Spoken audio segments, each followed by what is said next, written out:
April, can you hear us? I can. Can you hear me?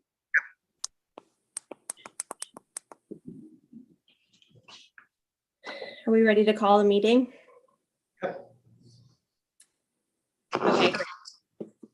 I will go ahead and call this meeting to order. Today is the regular meeting of the Scarborough Town Finance Committee, and it is 4 o'clock. Today is April 25th, 2022. Could I have the roll call, please, Colette? Councilor Johnson. Here. Councilor Anderson. Here. Councilor Snyder. Here.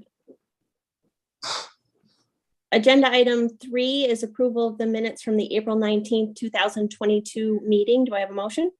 So moved. Second. Any discussion? Nope. Great. Colette? Councilor Anderson. Yes. Councilor Johnson. Yes. Councilor Snyder. Councilor Snyder. Yes. Motion passes. Awesome. Thank you. So this is going to be particularly challenging, and I'm actually going to delegate kind of meeting management to either Ken or John, because I can't actually see who's all in the room, and I don't know if there are other counselors in attendance and things like that. So I'm completely comfortable. I know you guys are totally fine running a meeting, and I'm just going to sit back and listen for today. And I apologize that I can't be there in person. 2 more days of quarantine. I don't have anything in addition to the budget review for today for the agenda. Do either of you have anything you wanted to mention before we get started? No. Nope. Excellent.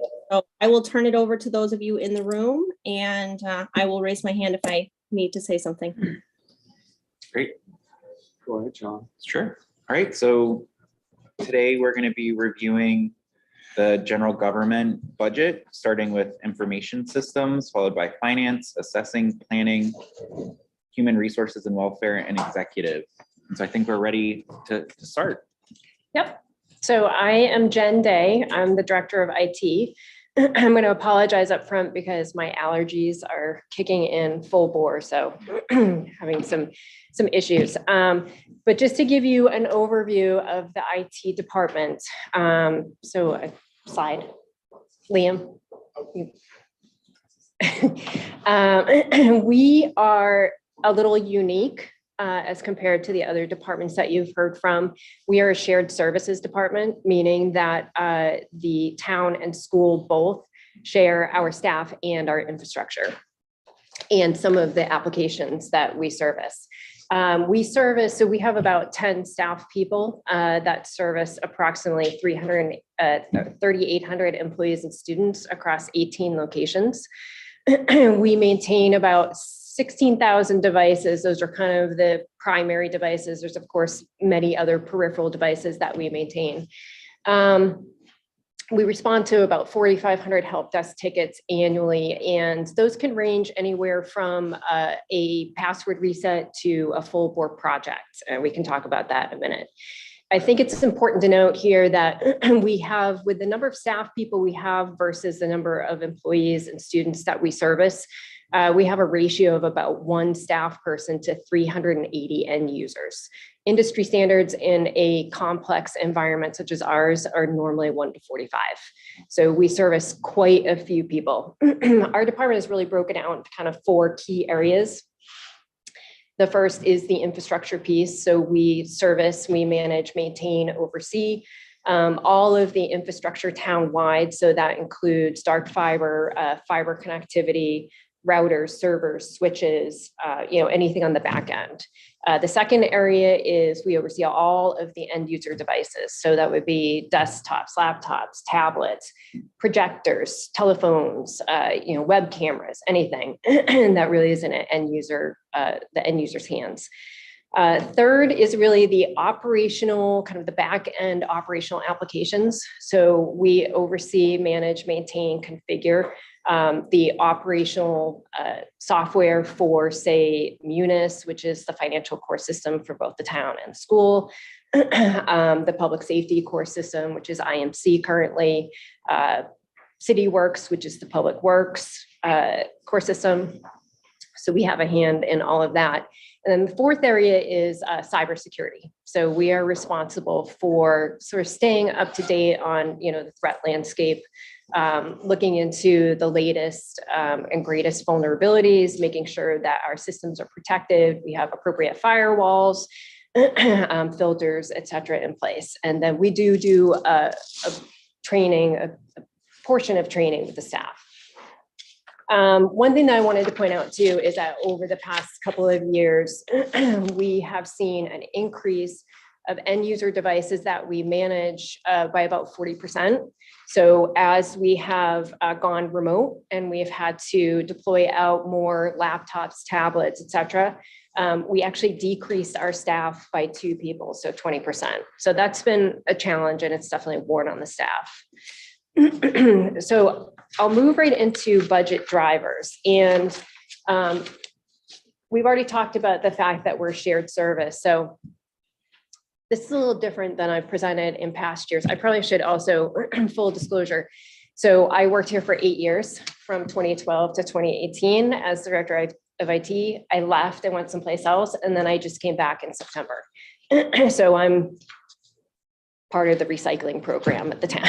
Yes, it's like Gen 2.0. So in past years, I've always just presented on the town portion, but Tom and I talked about it and decided that we would just give you a holistic view of kind of the town and school budgets.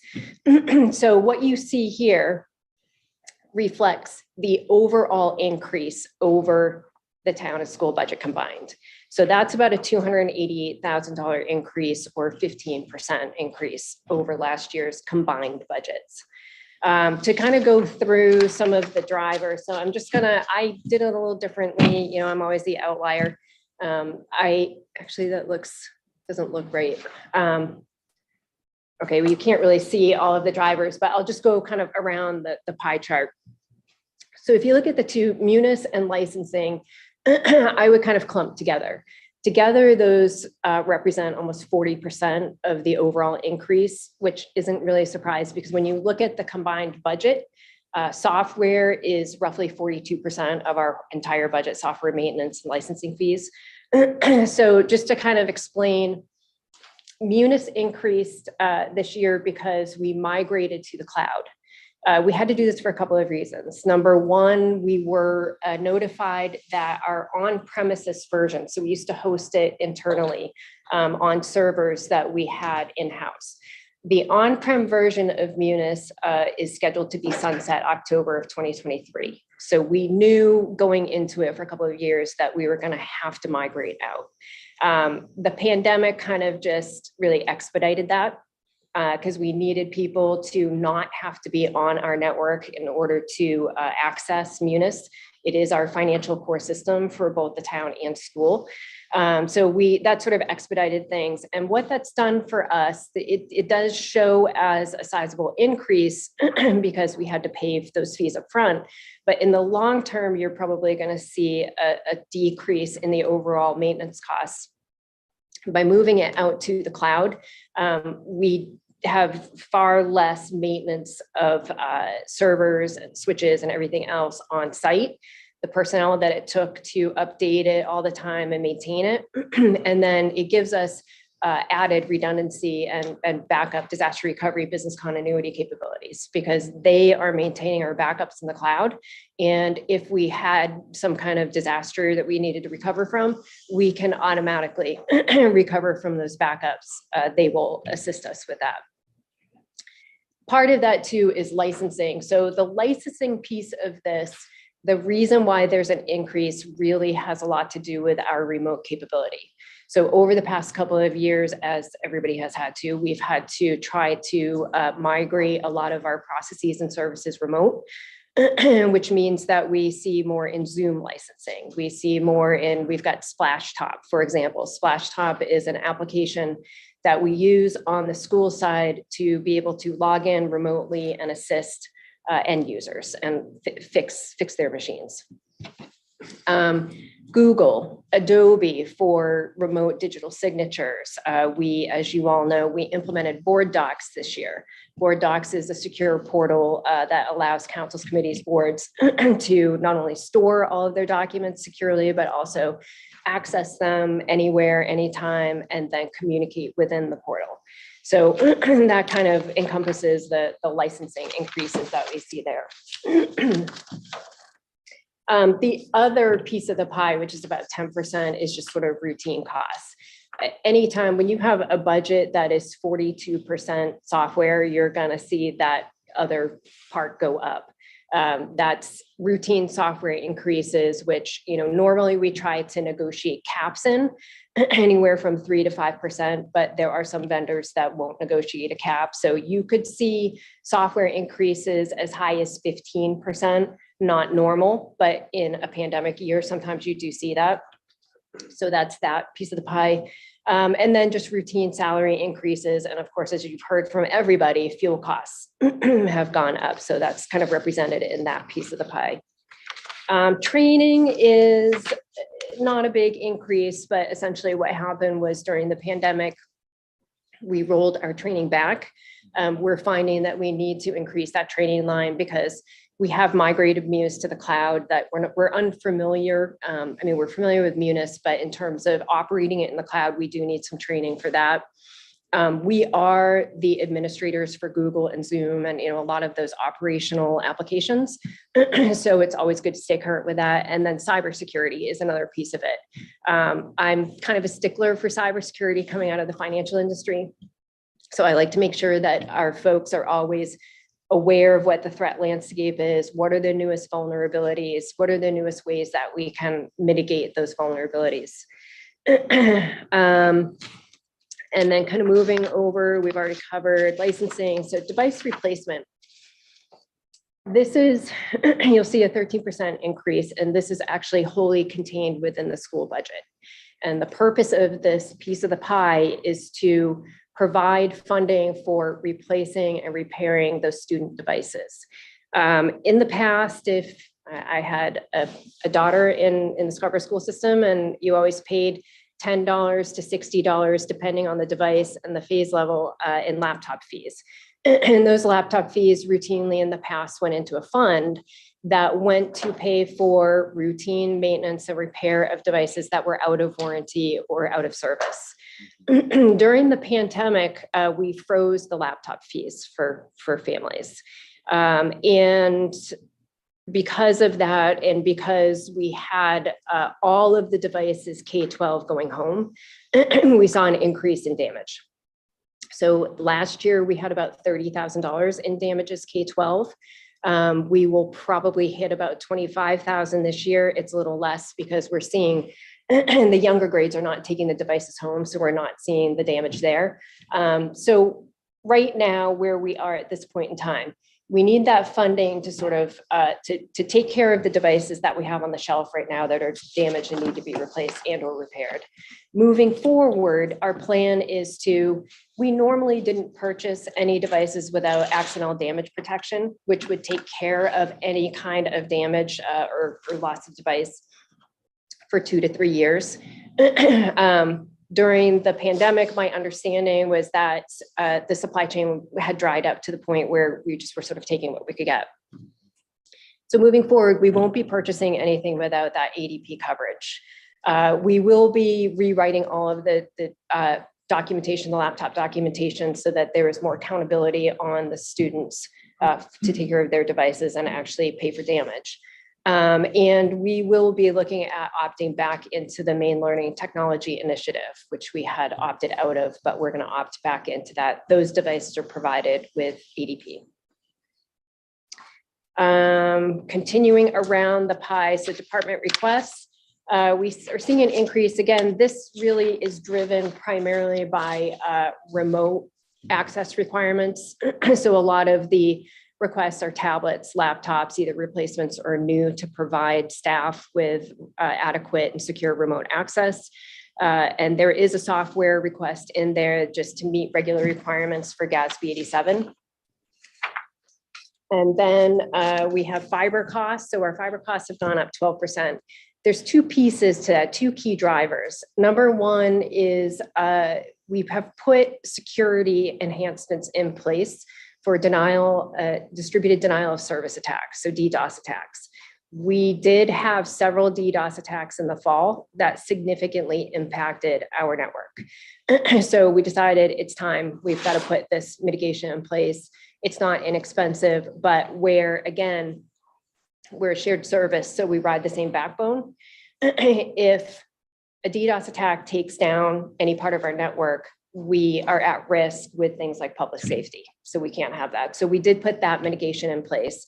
And then we also saw an increase in the 3-ring binder charges. So the 3-ring binder is a project that is sort of a private public funded project that I think dates back, 10 years ago.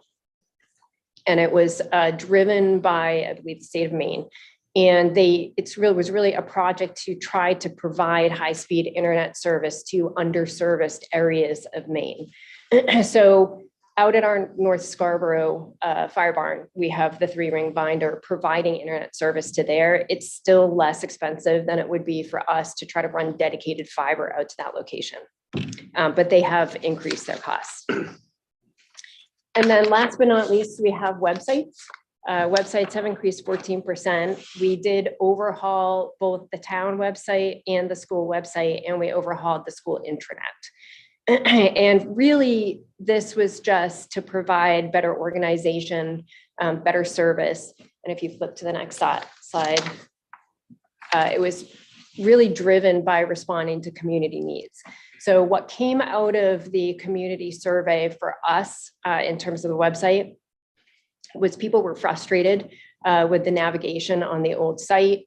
They kind of went down that rabbit hole of clicking, never being able to get back to anything.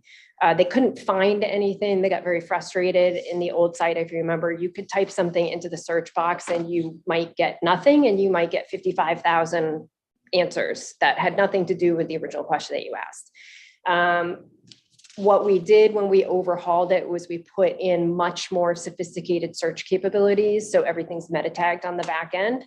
And when people search on something, they can very easily put their hands right on the documents that they need. Improved navigation. So we have pull down menus. We've got, side menus. We've got menus every place you can think of. And then, quick tiles on the front. We did also introduce some ADA compliant tools. So for example, you could click on it and enlarge the text. You can create, text in different colors. And you also have some audio assistance there. Increased speed and functionality because it's a hosted site. So, we are taking advantage, leveraging their backend servers and services. And then we provided, because of the way that the privileges are now structured within the website, we've been able to provide departments with the ability to create and update their own content. So we feel like that's going to provide our citizens with much faster updates of information, content, announcements, etc.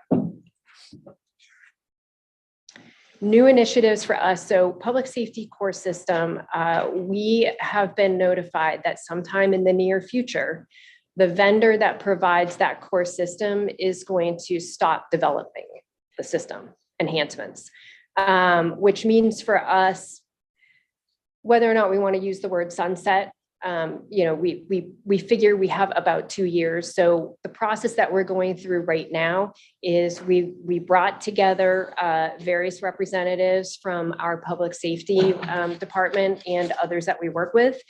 We did a requirements definition session so that we listed out and then prioritized all of the requirements.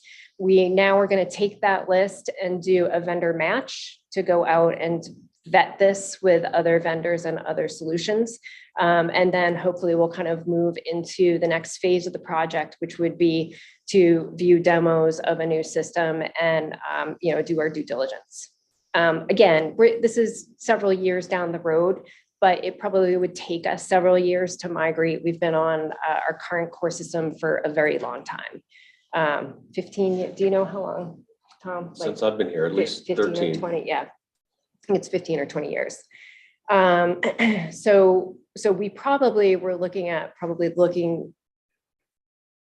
various iterations of other programs sometime in the fall. And then moving forward within the last phase, which would actually be doing demos and, negotiating. Online enrollment. So we are going to be launching a new online enrollment module. This is on the school side. This will create a lot of efficiencies for parents and families who are trying to enroll their students. Again, this was driven from a need from the pandemic to not have to actually physically sign everything and bring it into the school. It creates efficiencies on the back end because that data is then pushed through and auto-populates into our system once it's approved by somebody on our side. But it in terms of the front end staff, it sort of reduces potential for error because nobody is actually re-entering everything. We are in the process right now, we'll continue in the coming year to roll out multi-factor authentication. Multi-factor authentication is where you need to have at least 2 of 3 types of authentication. So something you know, something you are, something you have. And I've become increasingly concerned because I've seen cybersecurity insurance providers are now mandating that anybody who has any kind of access, remote or otherwise, to data that is restricted or confidential, that it's going to be required that we have this. So we're just getting out in front of it. Plus, it's just good practice. And then we have a help desk and asset inventory system that we have already started to roll out. But in the past, we've always had 2 different systems, one for the school and one for the town. And as you could see, increasing the number of end user devices that we manage by 40%, we have got to get all of that inventory into one system so that we can really accurately track everything. So we're in the process, we have actually deployed the asset inventory part of it. And now we're going to get everybody on the same help desk. Again, remote access to that. So if somebody is at home, if we ever had to go back into another remote or hybrid situation, people could easily log into the system from home and input help desk tickets. So our key capital investments, we have been told by Public Works that our 12-year-old vehicle is not going to pass inspection next year. We need a reliable vehicle to get out and service the 18 locations that we have to go out and check on routinely. So that's in there. That's split between the town and school budget. Infrastructure equipment at the high school. So that's all the switches at the high school. And those switches are at least 15 years old. They stopped making that model in 2016. We've seen a degradation of service. We have seen all-out equipment failures. So it's time to replace all of those. And we'll be trying to move forward with that over the summer so it doesn't impact the school day. And then projector replacement at the high school. Again, those projectors are over 10 years old. And we are seeing a real degradation of quality and failures. So we need to replace all of those. This is part of sort of a cyclical replacement that we do, phase level by phase level. So moving forward, and this says next fiscal year, but really this is kind of moving forward forever, right? Increasing remote accessibility. And I would say increasing, expanding, stabilizing remote accessibility. So kind of building off of what we have now and trying to find potentially other core systems that we use that we could migrate to the cloud so that everybody would be able to access securely and remotely. Expanding, enhancing security. So I mentioned that we're rolling out multi-factor authentication. There's always, it's a never ending cycle in security. There's always places that you can enhance and systems that you can, look to bring on board. Replacing aging infrastructure, we'll start with the switches, but again, cyclically, we have things that are expiring. We'll be planning for next year's replacement. We'll probably do a desktop replacement. But in the meantime, we will have other server switches, routers, et cetera, that need to be replaced. And then stabilizing the IT staff, and not that we have a bunch of unstable people on IT, but we, as you've heard from many of the other departments, this is a very difficult hiring environment, and it's hard to find people who are qualified, and it's even harder to retain qualified people. So we'll be focusing on that in the coming year. I think that's it. Yep. Great. So we'll open it up for questions. Counselor Scyther or Counselor Johnson, any questions to start us? Boatload of information. Yeah. I'm sorry, it's sort of rapid fire. No, it's very good. I just wish I could have some kind of a narrative on that. It's, if I wanted to overlook. But good presentation. Can we talk a little bit about the device replacement? Because that stuck up in my mind. At one time, if I understand this correctly, at one time we used to charge the users on the school side a certain fee to offset the damage. Yeah. And for some reason, during the pandemic, we said we don't need to do that anymore. Has that been brought back on? That is under consideration, yes. And my understanding was just during the pandemic, I think that there was concern about family financials. And so, you know, the decision at that point was made, okay, we're gonna try to make it easier, you know, less burdensome on families. And, you know, I think with the amount of damage that we had, that we've probably proved that that is not a great model. So again, moving forward, we'll right the ship. And I know that they are talking about reinstating some kind of laptop fee for families. I wonder, maybe a question to ask the school board when we meet with them. Is that something that the ESSER funds would qualify for, to be able to use those to deal with some of the replacement needs? If possible, that would be kind of one-time money in use. I think what Jen's suggesting is really needs to be a year-over-year practice and really to ensure buy-in by the students and the parents that they are caring for this device. Yeah. So this decision was really made on the school side. I'm not in a position to question whether it's the right one or wrong one, but it was of course happening at a time with unprecedented use and reliance on the devices too. So it's kind of a perfect storm in that regard. Yeah. We had kids K-12 taking them home, and to be fair, you know, we always used to do a training session with the kids, proper care and use of the laptops, and, you know, how to carry them, how to pack them, how to, you know, and I think that the deployment during the pandemic was so rapid that they really didn't have a chance, like with the K2, they didn't have a chance to kind of go through that with them. So, and we saw some significant damage at the K2 level. Now the K2s are not taking them home this year. So I will say that previous year we saw $14,000 worth of damage at K2 level. This year we see $200 worth of damage. So it makes a difference. And I've spoken with the leadership team, and we moving forward will not have the K2s. I mean, unless there's another pandemic emergency situation, they will not be taking those devices home. So that's going to make a difference moving forward in terms of the damages that you're going to see. Tom, this is a question for you, man. Just, you know, reading the charts, the slices. So what is 50-50 with the school versus the municipality? I see on the capital side, the vehicles, 50-50 split. What else is it? Yeah, it's not that simple. There's actually a very detailed spreadsheet. If you're interested in the detail, we can provide it to you, but it goes into excruciating detail. And in some cases, they're covering 100% of costs if there are solely school employees. So most of the costs for Jen's department are shown as an expenditure on the town side, and the reimbursement obviously settles up on that. There still are a few remnant employees kind of on the school side of the ledger, if you will.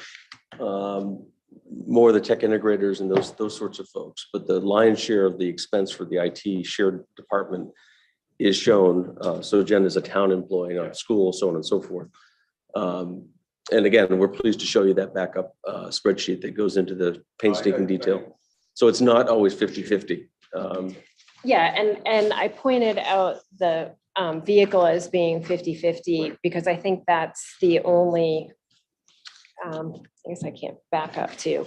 I think that's the only thing on there that's 50-50. So the high school projector replacement, the high school infrastructure replacement, 100% that's then. 100% on the school side. And Yep. they will just reimburse us for that. Could you move fiber cost again? 12% increase in the fiber cost? Yep. So the primary driver of that, and it falls under fiber just because we have implemented the solution through one of our fiber providers, but it's really the DDoS mitigation. So distributed denial of service attack is just where you essentially get bombarded, right, with calls. And we suffered several of those last fall that really impacted our network. And so in order to put that mitigation in place, we had to bring up another circuit and we had to, bring up another line and do some different things. So that is probably representative of about $29,000 on the, and that is actually on the school side. Is it just hardware, software, front-end software they supply also? They supply the hardware and the service. So they actually provide the service where they're monitoring our lines. They can see if something is happening, they'll notify us, and then they will take the appropriate measures on the back end to distribute our traffic. I definitely understand the use of the licensing and the training looks reasonable. The web, could you just go to the website? It's on the website. Yep. And I'm going to do the best that I can. I wasn't here when the planning for actually redoing the website was being considered and discussed, but there was a decision made to overhaul both the town and the school website and the intranet. So again, the school website, that's a piece that is on their side of the budget. And then the town website, it's a piece that's kind of on our balance sheet. And that decision, as far as I understand, was really made because the citizens told us we can't find anything. It is one of the most frustrating things to try to go on the website. I mean, anybody who had been on there probably know. Right, yeah, you weren't the only complainers, I will tell you, because I was reading through the comments and there were quite a few folks who were very frustrated with it. And, again, we always come back to that cliched word, transparency, right? But for full transparency, we wanted people to be able to very easily and very quickly put their hands on what they were looking for, the documents, whether they be budget documents or committee minutes or agendas or whatever. So that was a big part of it. There was an issue with our old site too. It was hosted on Google Classic Sites, and Google Classic Sites was being discontinued. Now, we could have gone to another Google site, another version, but I'm not sure that would have given you the search capability and, all of the sophistication that everybody was asking for. So is this mainly licensing? Because we're not hosting. We are hosting with them. Yeah. So it's all hosted in the cloud, which is a good thing too, because again, it's not dependent upon our infrastructure or network or folks. So my question related to the website was, I remember last year we approved making the investment, but it seems like it's still going up. So is this just continuing that initial investment into 2022, or is it additional operating costs to just maintain the website that we're going to see in perpetuity? These are ongoing operating costs, but don't forget that this is school and town combined and the school intranet. So, and that's all hosted in the cloud. So these are hosting fees. And there are additional tools that, for example, on the school side, we have implemented additional tools. One would be, we put something in place so that families from other countries could come in and have the site translated into a multitude of other languages. And we have that same thing on the town side. There's just not as many languages available on the town side. There were a lot of integration features on the school side. So we were able to do some integration with our backend core system for the school, which kind of automatically updated things and checked things or whatever. So that's in place on the school side as well. So in terms of the 14% increase for the website, is that just rebaselining our operating budget going forward? And next year we wouldn't necessarily see another increase for the website? Okay. Right, yeah. Any other questions, Councillor Johnson? Any questions, Councillor Seither? Jen, can you talk about the importance of having that vehicle, like what you guys use it for, how frequently it gets used, those kind of things? Sure. We use it every day, all the time. We have to, we have literally, we have 18 locations. So we routinely have to bring equipment back and forth. We routinely have to drop off end user devices, if we're working on fixing them. We have to move our people resources out to the locations if we're having an issue, if something needs to be rewired. We just, for example, the last week during school vacation, we had crews in that were replacing the K2 projectors. So we had somebody who had to be on site with them all the time, all day long, just going from school to school to school.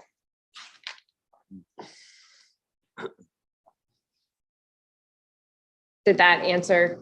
Yeah, yep, absolutely. It's just one of those things where it's like, I know it's a routine repair and replacement. And unfortunately, you guys are on the list of people who need a new vehicle this year.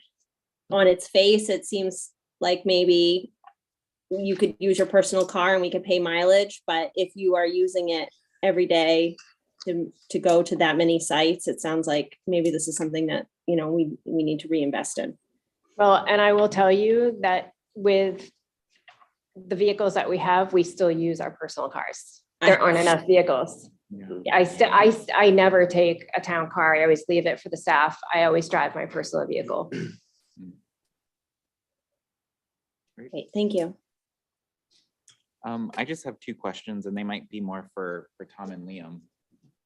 So given we're making this big investment in enabling remote work and knowing that we have space constraints in the building, is there a plan or policy at all to try and allow for more remote working so that way we can continue to bring in people who have to physically be here to work in the building?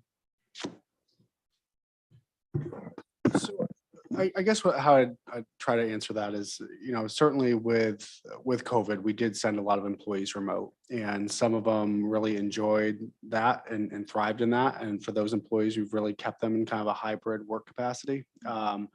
There are other employees who really made their jobs more difficult. And I think that the short answer to your question is we continue to evaluate and continue those hybrid or remote work capacities as they make sense and they're comfortable for everyone. But even with that, the reality is that there's a lot of our positions that require in-person meetings, they require in-person customer service. I mean, it's kind of the comment we've made a lot is, you can't have a police officer patrol from home, you can't have a firefighter, you can't have so there's so many of our positions that frankly, you just can't do remotely. But for those that can and enjoy it and it's successful, we've continued those relationships or situations. So we do have a policy that dictates it, and I think we had this forced experience experiment, if you will, and I have a newfound appreciation for the fact that productivity, can stay high, and so I think it works. But as Liam says, it really is in limited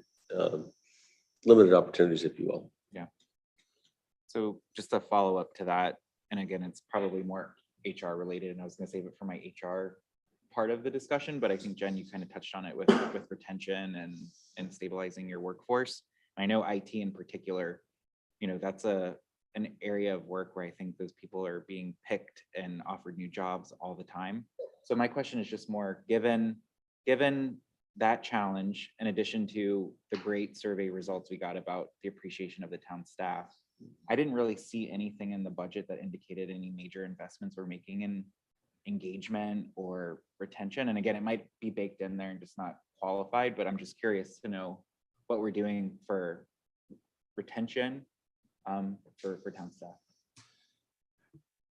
Yeah, not an easy solution. And we will get to, I think there's one line item that in your FAQ you did call out and you saw a pretty significant increase in the salary adjustments line. A lot of that is intended to look at some retention efforts. We do have a merit-based pay plan that we've kind of applied that in a few different ways over the last 3 or 4 years. But really that our contractual obligations are our contractual obligations. We don't have the same flexibility and adaptability with those staff, but we have at this point about 65 non-union staff, and a lot of those staff fall in industries where they're very transferable from the public sector to the private sector.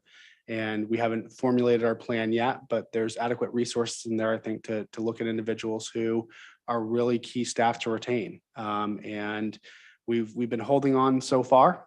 We haven't had a mass exodus, but with the last few years, a lot of people are reevaluating Mhm. what their work-life balance looks like. And they're just ones that we think that we need to identify and look to very aggressively retain. So there'll be a more wholesale, I think, or a more comprehensive discussion on that. But the short answer is yes, we are keeping that in mind and committing resources to it. Great. I think that's all the questions I had. Thank you, Jen. This was a very thorough presentation, but before we end, is there any counselors who want to give comment? Yes, I had a couple questions. Do you want to go up to the podium? Thanks.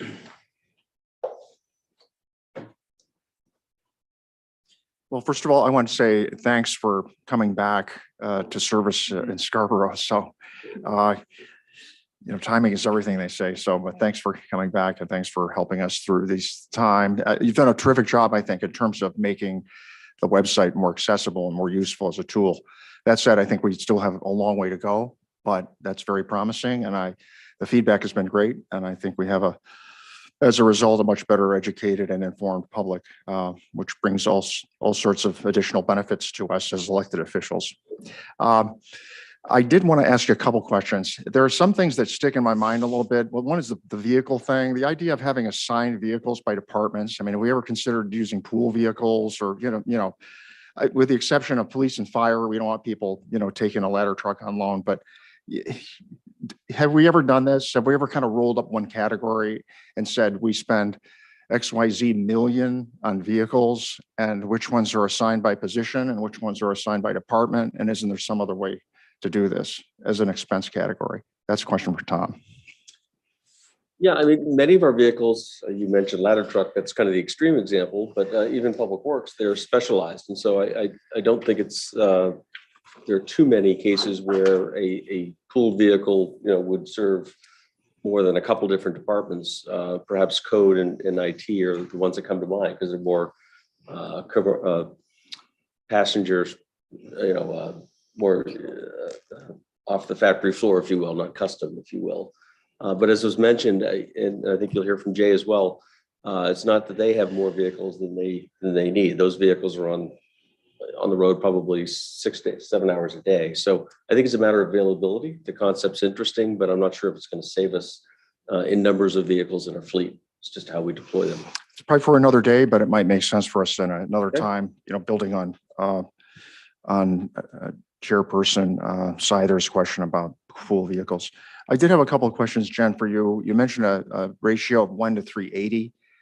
And the guideline, or you said, is 1 to 45 or something like that. So how many staffers do you have? 10. 10. So 3,800 end users. all right. So what I'd say with the things like ratios, when I'm seeing an increase in software and those kinds of things, and also with putting stuff to the cloud rather than having us maintain, us do the hosting here on our own equipment, it requires staff. Shouldn't there over time be efficiencies from that, if not in terms of headcount, but in terms of budget spending? That's always a hard question. I've gotten this question many times over my career. I've asked this question many times, many different places. From a lot of different places, not just here, but you sort of trade one thing off for another, right? Yes, you might trade off the fact that you are hosting something internally. And so you need to have staff who can maintain those server switches, routers, and that equipment. But when you take it to the cloud, now you have a whole other issue of, say, access controls. Right. So now you have to have somebody on our staff who understands how to go on the back end, manage things like privileges, single sign-on, multi-factor authentication, and then go into the actual application and be able to create customizations, do overlays, make sure that the releases are in correctly, et cetera, et cetera. So you don't, you trade one type of work for another type of work is usually what happens. And I think the other issue is that regardless of whether you're taking things to the cloud or not, that the issue for us is we have increased the end user devices by 40%. So with the additional laptops and tablets, and now, we've got a number of devices, for example, we've got jetpacks now, right? So we have however many of those that we have to try to manage, from deployment out to configuration to access. We've got a whole audio system that was implemented in the school district. So we've got many, many devices around that have to be cleaned, maintained, deployed, fixed, et cetera, et cetera. So we've just seen an explosion in that. Every single piece of equipment brings its own set of challenges and problems, and you've got to have enough staff to address that. So the only thing I'd say there is that I know there's a tendency to kind of want the newest and best, and there must be some process we have in place for controlling or at least authorizing increases in devices. Is that managed by your department, or is that delegated? It's sort of a committee effort, I'll say. So we have a tech request process. If somebody is looking for a new piece of hardware or software, we have them complete a tech request. The tech request has to be approved by a department manager first and foremost. They do have an amount of vetting that they have to do upfront on their own in terms of what is the purpose of this. I come from a project management background, so this is why we pushed this out many years ago to make sure that the onus was sort of initially on the end user to properly vet what they were asking for, make sure that there was actually a need for it. And then once that initial stage is approved, it goes on to on the school side, for example, the curriculum director, me, it'll go on to director of special services if needed.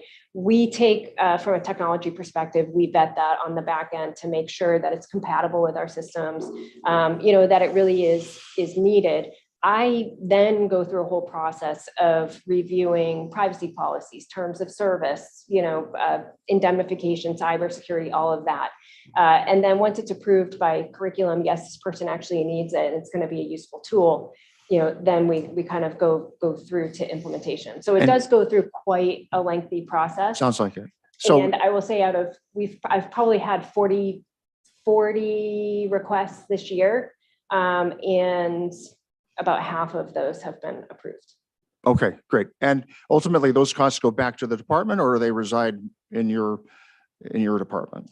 On the school, well, it depends. If it's we call it operational applications. Okay, so if it's something that is operational and services the entire district, then that falls in my department. So something like Power School, which is the central database student information system for the school district, that falls in my budget. If it's something that is going to service just the math department or foreign language at the high school, then that goes back out to those individual departments. On the town side, we have been trying to consolidate most of those software requests into my budget. Just so, again, as people make requests, we know if it's compatible with our backend systems or not, and nobody's going out buying a system that ends up not being compatible and is a doorstop. Thank you. One final question. I'm looking at your budget lines here, the detail. There are two categories, MIS, and then there's another one that is called, you have MIS, it has, it looks like just the salaries in it on page 245, and then you have another one which looks like your overall budget, MIS, page 210. Why do we do it that way? Why is it split out that way, Tom? 210 is all the expenditures, so that's the expense budget. Right. And then 245 is the revenue. Okay, so when you say revenue, it's not really revenue, right? Money they make, it's money that we give them to spend, right? No, it's actually a payment from the school. So, I mean, it's all to the bottom line, but to Councilor Anderson's question earlier, this is the reimbursement from the school side. Okay. Against that expense. Great. Thanks very much. Great. I think next up is finance with Ruth, and I think we have a pretty hard stop at 6:20. Well, we're supposed to go until 6, but there's a meeting in here at 6:30, so we might have to pick up the pace to be able to get through the rest. Well, hard stop at 6, but maybe a little bit of wiggle room if we need to use it. Hello. Hi. My name is Ruth Porter. I'm the finance director, and I oversee the finance department budget. There are 3 divisions in the finance department that we show in the budget. And the first is the accounting office upstairs, the revenue office on this floor, and the assessing office downstairs. However, I oversee just the accounting and the revenue sections, and Nick will be providing information on the assessing office. So most of the information in here will be just accounting and revenue based. So the total budget of all three is about a 5.5% increase. The budget drivers for the revenue in the accounting office is based mostly on wages and benefits. We're about 87% for both of those. And the increase on the accounting side, which was about a 3.2% increase this year, the bulk of which is due to the fact that we needed to go out for audit services this year. It's a state requirement. We have to do this. To have an external audit is a state requirement. And we interviewed 3 firms, and I think we all were in agreement to award the contract to Markham Associates, and I think we're currently in negotiations to try and finalize that, and that will be coming to the council once that's done. Sorry. So that was a 75% increase in the accounting budget, and the school will probably see something a little bit similar in their budget as a result of that, because we split those costs between town and school. Responding to the community needs, I did want to highlight the 92.8% satisfaction rating for customer service by town employees. Now, that's just not my staff, it's all of the town staff, so I did want to make that known. And the other piece that we would be doing as far as the community needs is when a department does have a project or something to improve based on the community survey, we would provide some of that financial information as needed to them. And regarding the new initiatives, we have the audit that we're required to do, so that's new. As part of that, as Jen mentioned in hers, we have a new software package that we're implementing called Debt Book, which is going to help us with the new Governmental Accounting Standards Board, GASB, 87 requirements for leases. So that comes into play this coming audit for June 30th, 2022. So we're starting that process right now.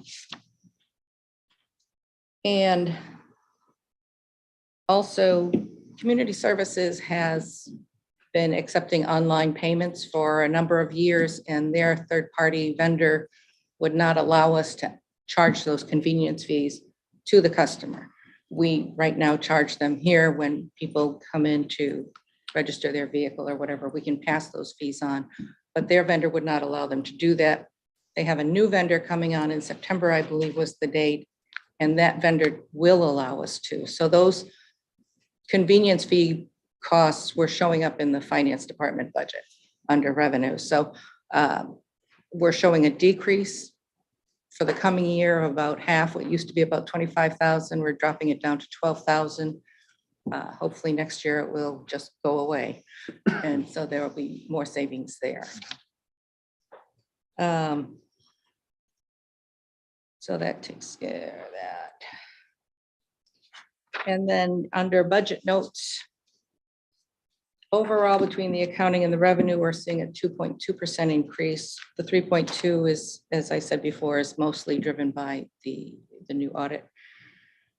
And revenue is a 1.2% increase, mostly due to postage. Assessing is a 13%, which Nick will discuss. And overall, there's about a 5.5% increase. We're currently, as most departments have been seeing, we're down almost 1.5 persons right now. We're in a hiring process for those 2 positions, and hopefully we'll be able to find some people. I know the part-time position, I think as of this morning, there was 1 applicant, and the applications will close at the end of this week. So we're hoping, we've had a couple of other inquiries, so we're hoping those will come through. And then we still need to replace the accountant position also down on this floor. And that pretty much covers everything. We do not have anything in the CIP, except that we may need to do something next year because we're losing some storage that we need for, we're required by law to keep things for like 6 years, 10 years, forever. And so we need a place to store those things during that time, and we'll be losing that to the HVAC systems that they're going to be upgrading this year. Any questions, Counselor Johnson or Counselor Seitzer? Yeah, I do, I think. My off-color remark on, did you say the vendor was Markham? Markham, They're like a big 20 house. That's Markham. They're all over. Yeah. They're financial advisors, but. They're a very big company. Yeah, I'm not familiar beyond that, but they have an office here in Portland, but they, I think mainly for our purposes, are out of Rhode Island. Right. So in that audit, that's an audit that we review at the end of every year of filing numbers. We'll be make sure doing they're shortly, accurate and all that I good believe. stuff, right? Have we ever had like a governance audit on our control points, financial committees? that's part of what the independent auditor does, is provide an overview and guidance and sometimes critical observation about How we do it? weak points in our control systems. They'll come in and they read through all of the council minutes. Mhm. They go through and they'll review all of our policies and let us know where there's weaknesses. They have a huge section on IT and what needs to be, are we following protocols? Are we safeguarding our systems?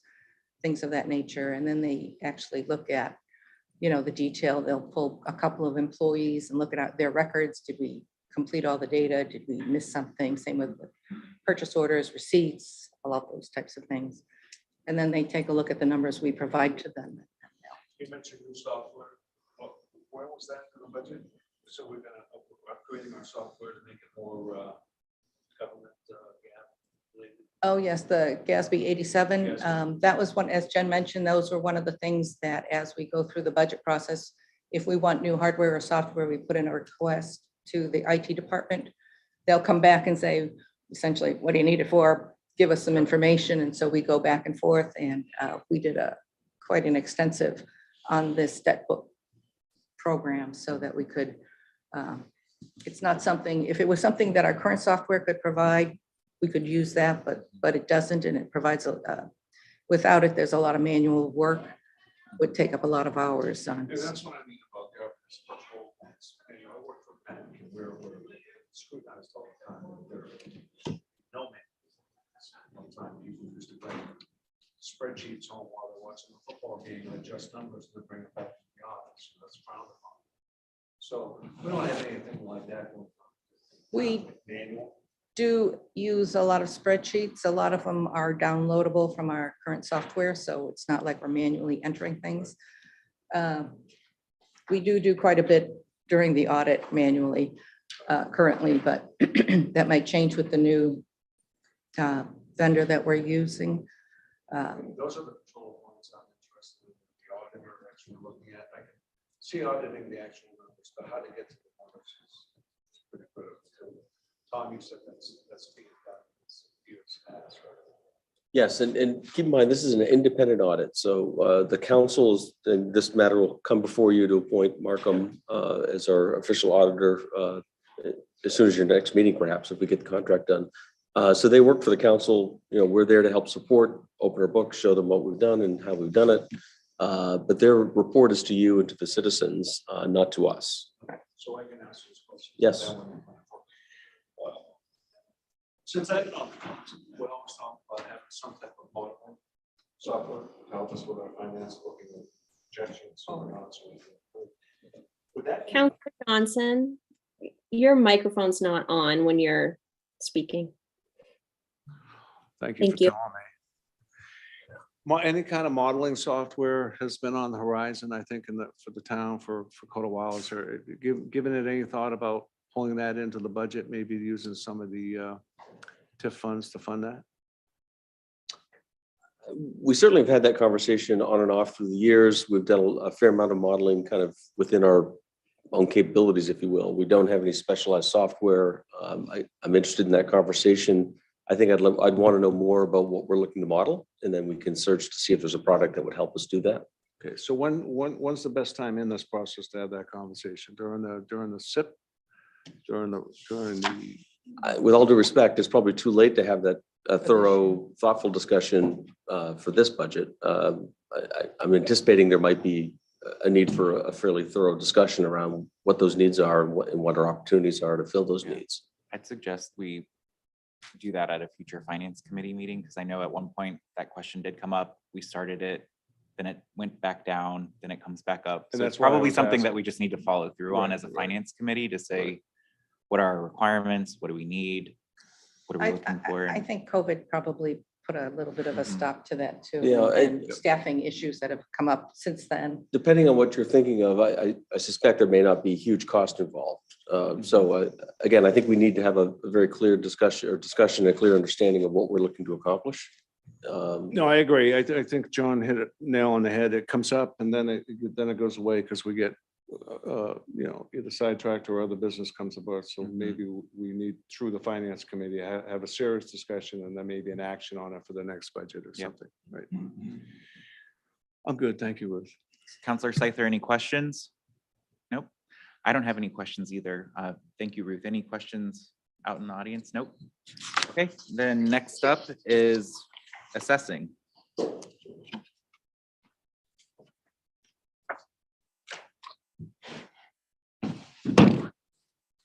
Hello. Hi. I'm Nick Cloutier, the assessor.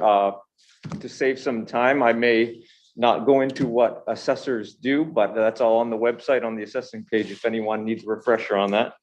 And I'll just jump into some of the high overview level details, because what I really might want to discuss more in depth and ask and respond to questions about would be towards the end of what I'm going to present. So our department budget is fairly small compared to some other departments. There's just 4 staff, and primarily our costs are wages and benefits.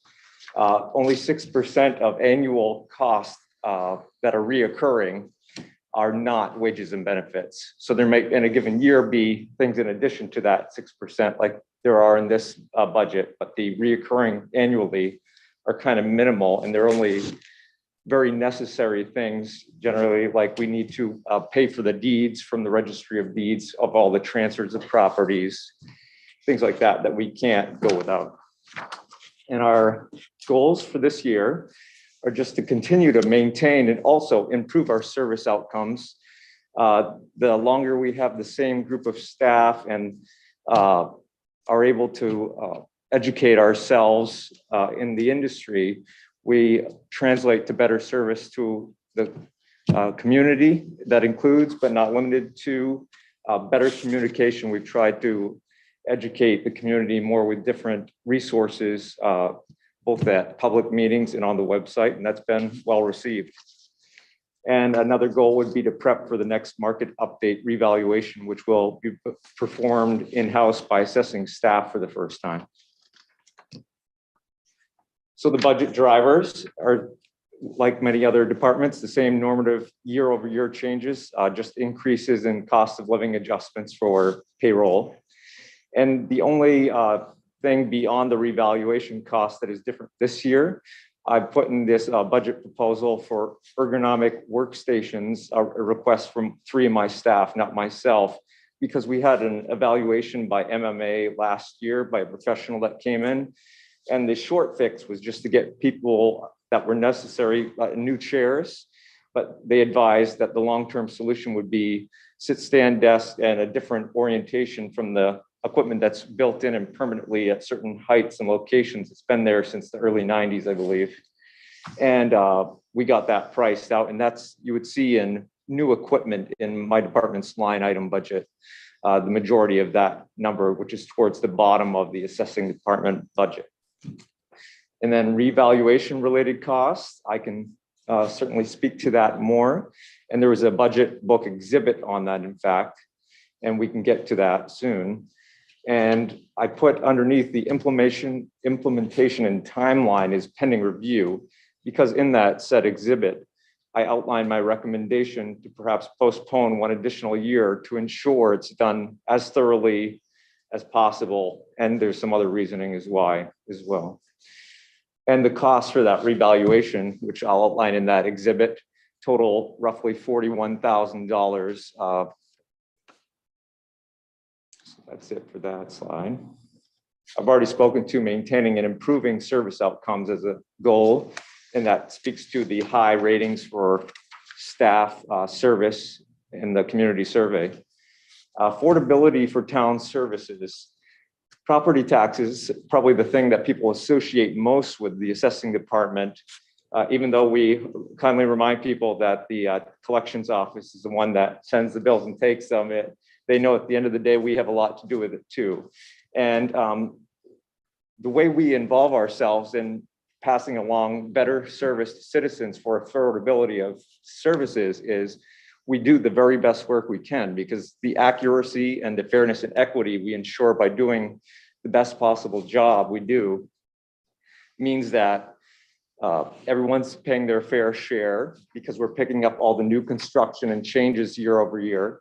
And also, the more accurate we do our work, we can ensure minimum exposure to appeals and abatements and legal fees, which we've had good success with in recent years compared to, just a few years ago where there is more of that. So the majority of, what I was thinking would be worthwhile to discuss because of the sizable amount of funds that it involves for budgetary, and also just how much work it will be for my department, would be discussing the next market update revaluation. Is it possible to bring up that exhibit? It's in the agenda.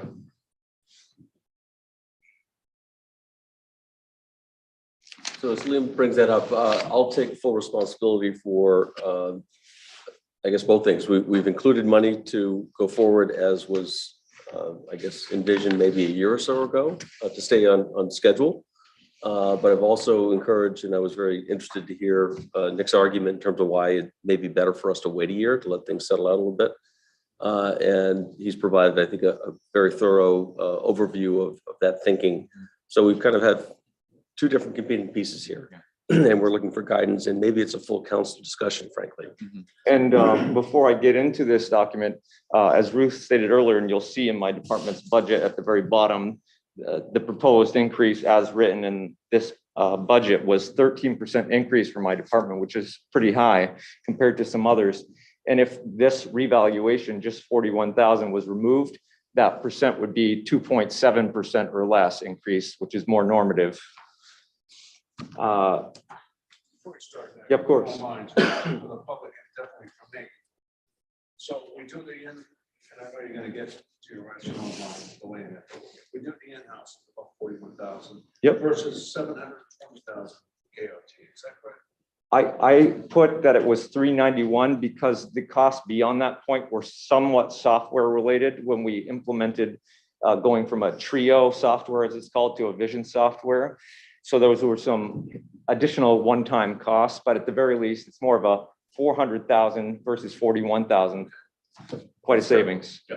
Okay. Yep. And also, I would like to hope that it's a better outcome, because I know the town more intimately now than someone coming in for 6 months would. So this first page just outlines the fact that back in 2020, December, I had given a more in-depth presentation with council that I wanted to pursue in-house revaluations and do them more regularly. At that time, I had stated that maybe every 3 years would be advisable. I've since rethought that maybe it's not necessary that frequently, and I'll get to that later. But the gist of this also says the cost of doing it in-house, I estimate to be $41,000, and I outline the cost there of what they would be. Some of that is because it's the first time I'm doing this myself, even though I've done it in coursework for my profession. I need to know where in my computer-assisted software to plug in the data, and I need guidance and assistance the first time around from people that have done this 10 times before, as well as our software vendors. And that'll be kind of a one-time. In future years, when I do it, I probably won't need that level of contracted service help. And then the rest are just minimal costs because of the scope of things. We need to drive around town more and we need to mail people things more. My recommendation is to, instead of do it and for the April 1st, 23 date, to wait until the April 1st, 24 date. And if we were to go with that recommendation, $41,000 would be removed from this year's budget. If you scroll to the next page, I just provided two timelines, and I won't go into all the nitty gritty of this timeline, which is the 2-year timeline, saying it would be in 23, or the next page down, if the revaluation as recommended was postponed till 2024. The difference you can maybe see without even knowing what those words are, if you're not seeing it on your screen right now, is there's more time to do everything more thoroughly.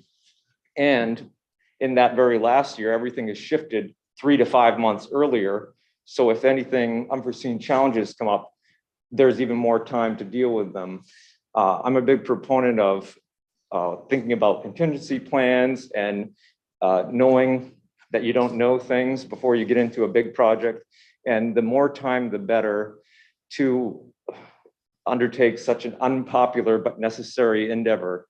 And I say unpopular because it's people are afraid their taxes will go up. At the end of the day, it may just be a shift of the mill rate going down and the valuation going up, and their taxes might be relatively similar, but it is a big jolt to the system to see your valuation going up, especially with the current market conditions 20 to 25% higher than they were just a number of years ago. So I really like this timeline because the different colors there just signify how busy we are at different points in the game. And if you give yourself more time to do it, I do think we will do an even better job. And then if you go to the second to last page of this, so just that one there, I outlined the pros and cons of each scenario. Once again, if you just high level overview, there's more cons in the first year and more pros if you wait a year.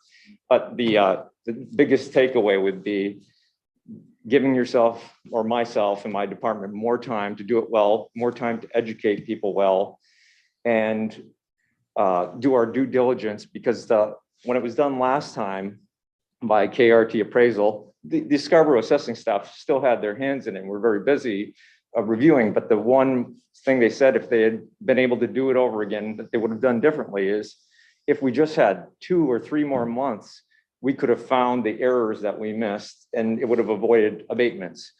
So 2 or 3 more months, imagine if we leave ourselves 9 more months, how much heartache we could avoid. Just, I guess, a final comment on that. I mean, I think Nick lays out a very strong review of both options, and I think makes a strong recommendation in terms of his preference. Beyond all of that, a concern I have is just that we appear to be we're in a white hot real estate market, and it just does not make sense intuitively to be fixing your prices at the height of the market. I think the extra time will let us see what the market does. Does it settle out? Does it plateau? Does it start to reverse slightly? So I think there's just so many things that can be gained. And I suspect if you ask most residents, they would feel the same way. Let's see what this market is, and we just need a little more time. Questions? Good presentation, Nick. Try to But be you're right, fast. unpopular, Yeah. not your fault. I've had this discussion with many people and the reaction is not good. Yeah. Plus the extra time, I'm looking at the extra time also to give us a better chance to build out some kind of communication plan to maybe ease some of that concern. Because theoretically, your value may go up, but like you said, your taxes, it's typically a third, right? I mean, in a reval. Yeah. Third go up, third stay the same, third go down. Yeah. So, just a question for you, because I thought about this a little bit. I live in a little neighborhood over here. It's 37 houses. Yeah. Okay, they're all similar houses. They're all ranch, 1-level ranches. Configuration is different everywhere, but they're all 2-bedroom, 2-bath. Mhm. I was just offering a thought to you for a microcosm. It may be to test something on this, to do my neighborhood out of 37. You have 3 houses that have sold in the last 8 months, each house, and prices have gone up 50% over the last 6 months. Each sale being incrementally higher.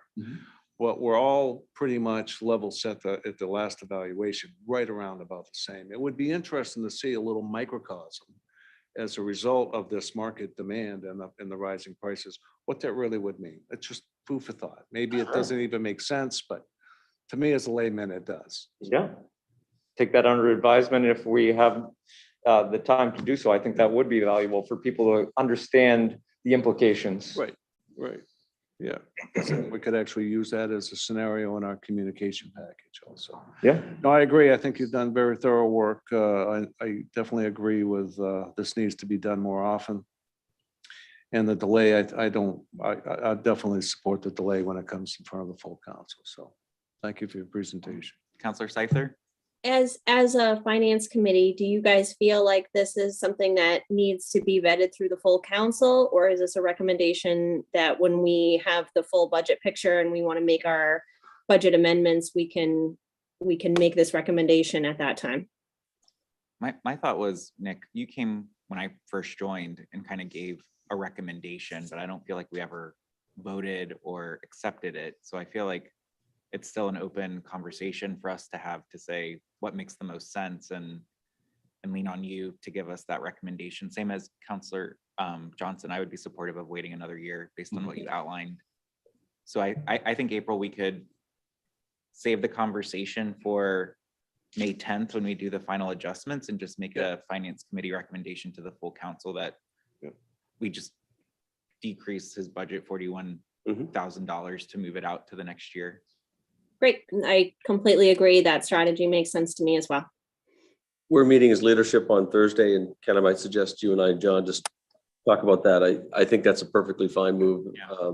And If we're keeping the budget, the joint budget workshop, it just might be one of those items that we maybe choose to highlight in that workshop if that's staying on the calendar. yeah, Is that staying on? I'm not sure if it's staying That's a on. question for. I'm not sure if it's staying on either. We can have So- that. I was hoping maybe we would have 5 minutes at the end of this meeting to make that call. So Okay. we'll circle back to that. Yeah, because I remember the council taking an action for in-house, but the timing on the in-house was due to a recommendation Mhm. from you. Yeah, I think past council actions on this issue have been really staffing Nick's department so it's prepared, and he's in a position with the staff to move this forward. And he's before you this evening, really just to honor the timeline he originally laid out and have some conversation around it. Any other questions or comments from any counselors out in the audience? Nope. All right, well, thank you, Nick. Yeah, thank you. All right, next up is planning.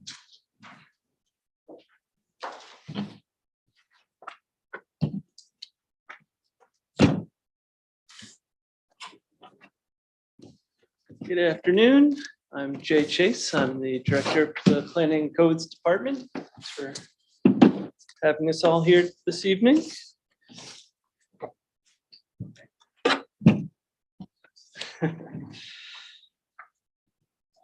So yeah, I'll just start by giving a quick overview of who our department is and what it is that we do. We really have 3 divisions within our department. We're planning, codes, and our technical division.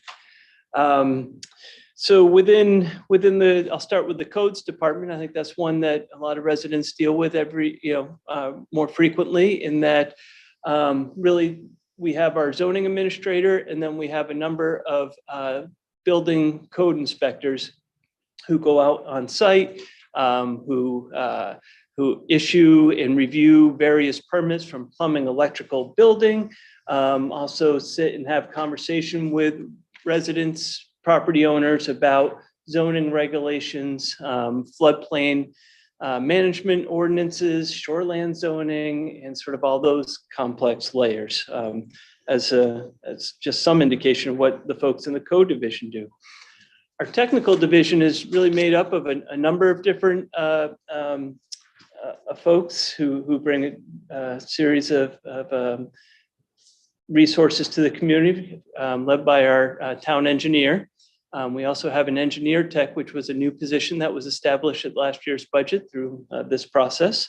And happy to say that we've hired that position and she's up and underway just within the last couple of weeks. So that's been great.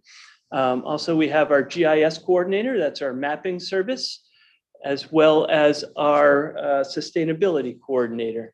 And so those folks do a lot of work with stormwater, piping plovers, as I said, GIS mapping, site inspections for construction work and looking at what's happening in the field in terms of road construction and earth moving, those sorts of things, where the code officers really focus more on the building construction side.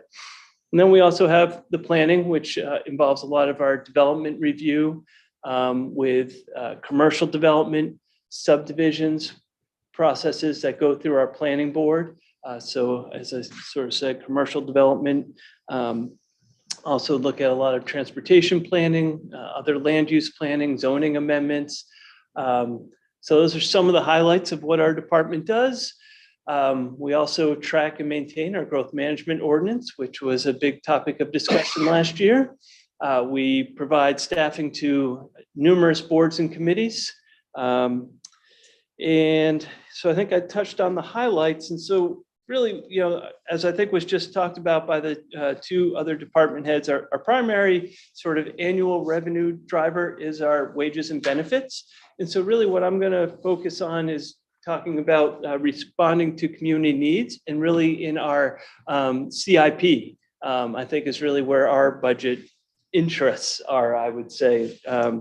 And so there. Jay, if I could just make a comment on your divisions, one thing that I'd like to bring forward, and I think we're going to start conversations at the ordinance committee level, is to perhaps have the technical division or engineering division kind of carved out and kind of stand on its own. I think it's created enough space for itself and has enough kind of uniqueness that that's a conversation I'd like to have. So it's a matter that we'll probably take up through committee, and hopefully the council will see it in the coming months. It wouldn't take effect presumably till probably next budget in terms So of what's part of the technical team that the engineer? the engineering tech, GIS coordinator, and sustainability at this point. It would be no new money. It's just really how it's reported. Yeah. So let's see. So as I said, sort of, I think what I saw, you know, as coming before you, sort of the primary interests I saw were from our CIPs. And I think a lot of these relate to community needs that our department has heard from calls and interest from the residents, and then was echoed well in the most recent community survey. And so those items are a townwide transportation network study. This would be presumably a year-long process to take a look at sort of infrastructure needs within the community, where our transportation pinch points are, if you will, and what type of programming could go into helping to address those, be that infrastructure improvements, traffic demand modeling, multimodal capacity increases, and those sorts of things. So it'd be a fairly holistic look at our transportation network. The next item is the Highland Avenue bike ped construction. This actually spurns out of a 2022 CIP that had funds for design.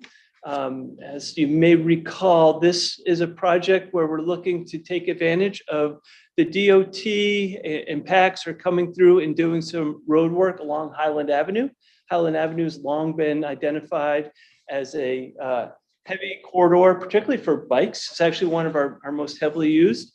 And so this would be an opportunity to partner with those other agencies to have an adjoining bike ped pathway, which would serve to connect the parks, the Black Point Park to existing neighborhoods. And as I said, it's a high volume area in the community. So this is how it's been sort of raised to that level.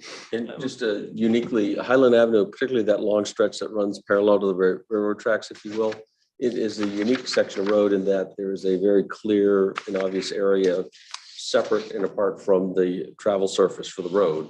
I think there's a utility line that runs along that area, but there's also a very large open area that could accommodate this and will accommodate this path.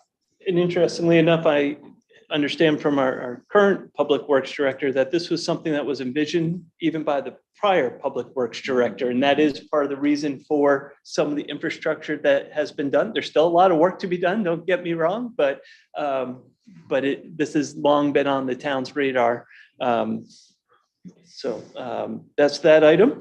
The next one is Route 1 crossing evaluation and analysis. This gets to some of the issues around sea level rise and climate adaptation type issues, as well as transportation. And this really spurned out of a conversation that staff was having with the Maine Department of Transportation, as well as the Governor's Office of Policy, Innovation and Future, GOPIF, and really trying to take a look at those type of infrastructure that are most at risk in the community. And so this would be a $50,000 for a local match towards various grant opportunities to really take a greater look at the Route 1 crossing. And really this largely came out of a conversation we had with the town manager, where we have a nice picture of our snowplow pushing a couple of feet of water off of Route 1. And so that presents a bit of a problem. And so, and as the science indicates with climate change, the sea level is going to continue to rise, and that's going to be a more prevailing problem as time goes. So that's certainly a partnership, and we see this as sort of helping that process along. And then the final item is North Scarborough intersection overlap construction. This is actually a CIP that started back in FY20, utilizing funds from our traffic impact fee reserve funds. Traffic impact fee reserve funds, just briefly, are funds that are paid into when development comes in to offset future construction costs. And so this project is being, at this point, wholly funded by those impact fees. And as time happens, the construction costs came back a lot higher than what was originally anticipated. And so at this point, we're requesting the remaining roughly $350,000 that are in that impact fee fund.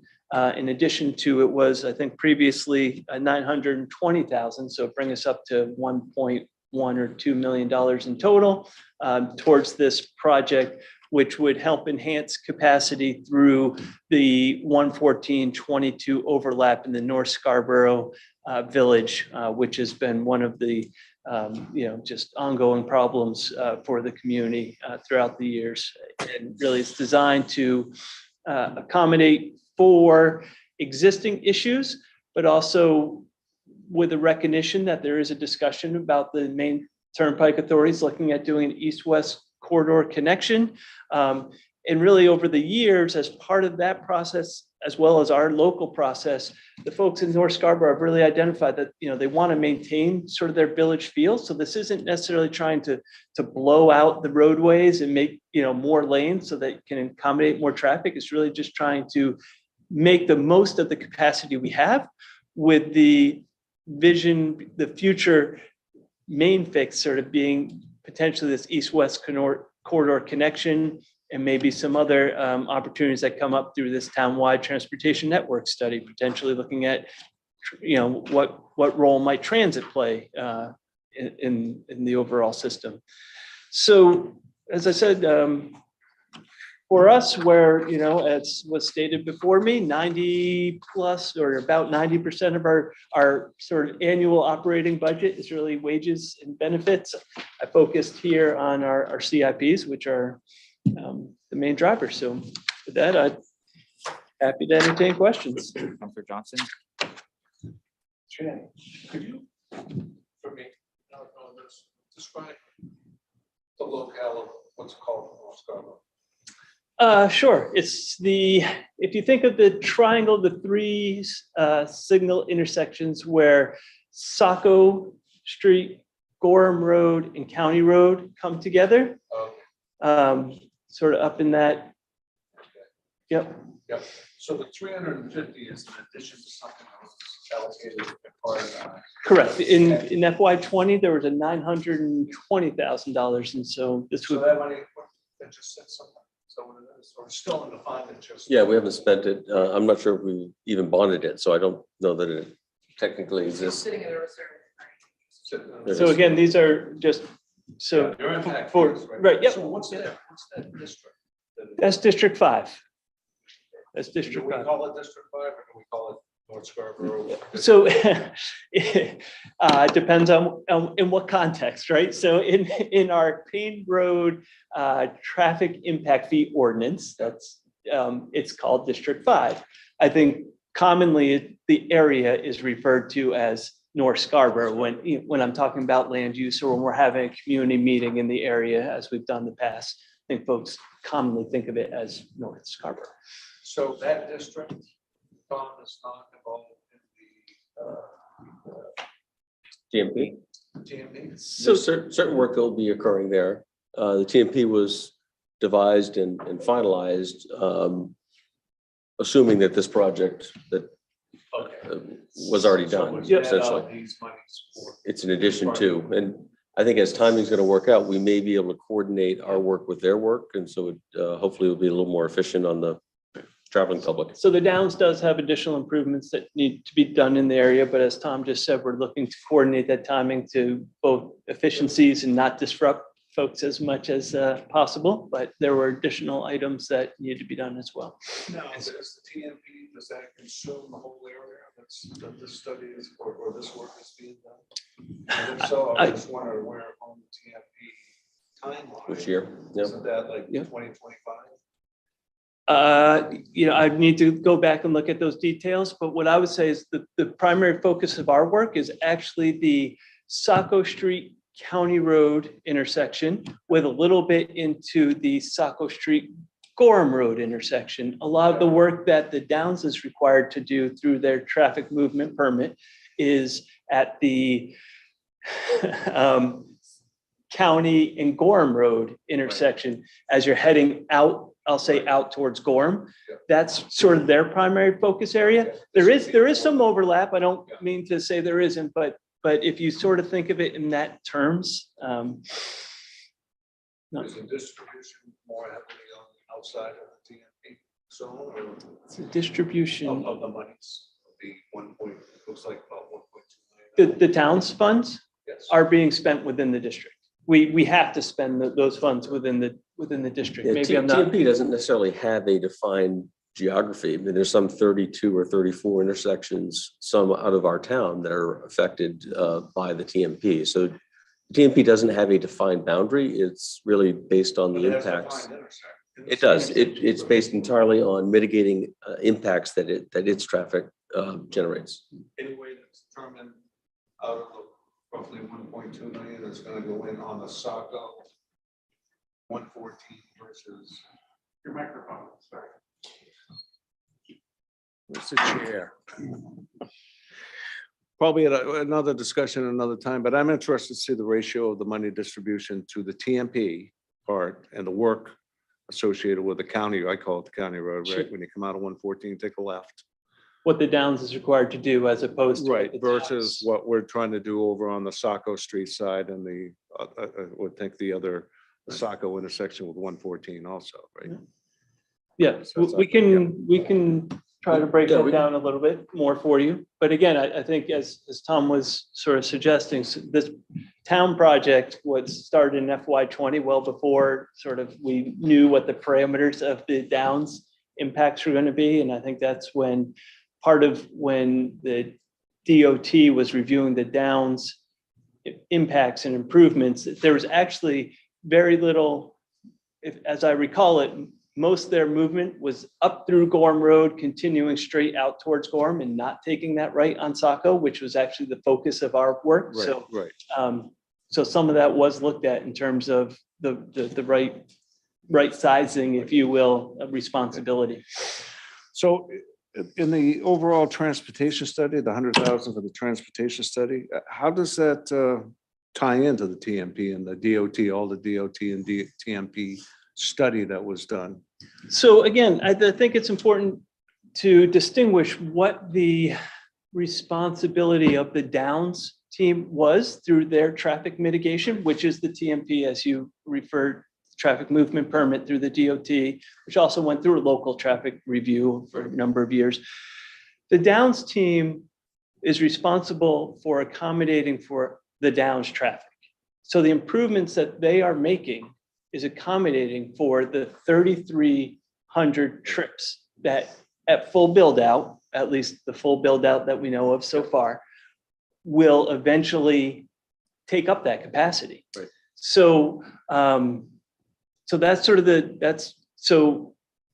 that's certainly going to be known and studied as, and understood as part of our townwide traffic Okay. study. We'll look at that. Fortunately, I mean, one of the nice things is the Downs team just had to do a whole lot of work in collecting a lot of traffic Right. data. That's what And I that's was still asking. relevant data Right. that's going to help offset some of our costs in the project. Normally, you know, if that was a few years older, we may have to go Have to out and redo it or redo something. it. Exactly. So And did I there hear? may be areas, I just want to be sure I'm clear on that too. Yeah, There no, may be you are. areas that we need to go back out and recount, just times change, but it'll certainly help make our project more efficient. And on the Route 1 side, the 50,000, did I hear that's basically just the community match in the funds coming out of the DOT that's starting to ramp up their interest in the marsh? Yep. And generally speaking, we expect we'll be doing all the public outreach and with this whole project. I don't know what it's going to leverage, but it's going to be significant leveraging to much more money, ideally construction money. Okay, that's all I have. Thank you, sir. Counselor Scyther, any questions? Okay, I have a couple questions.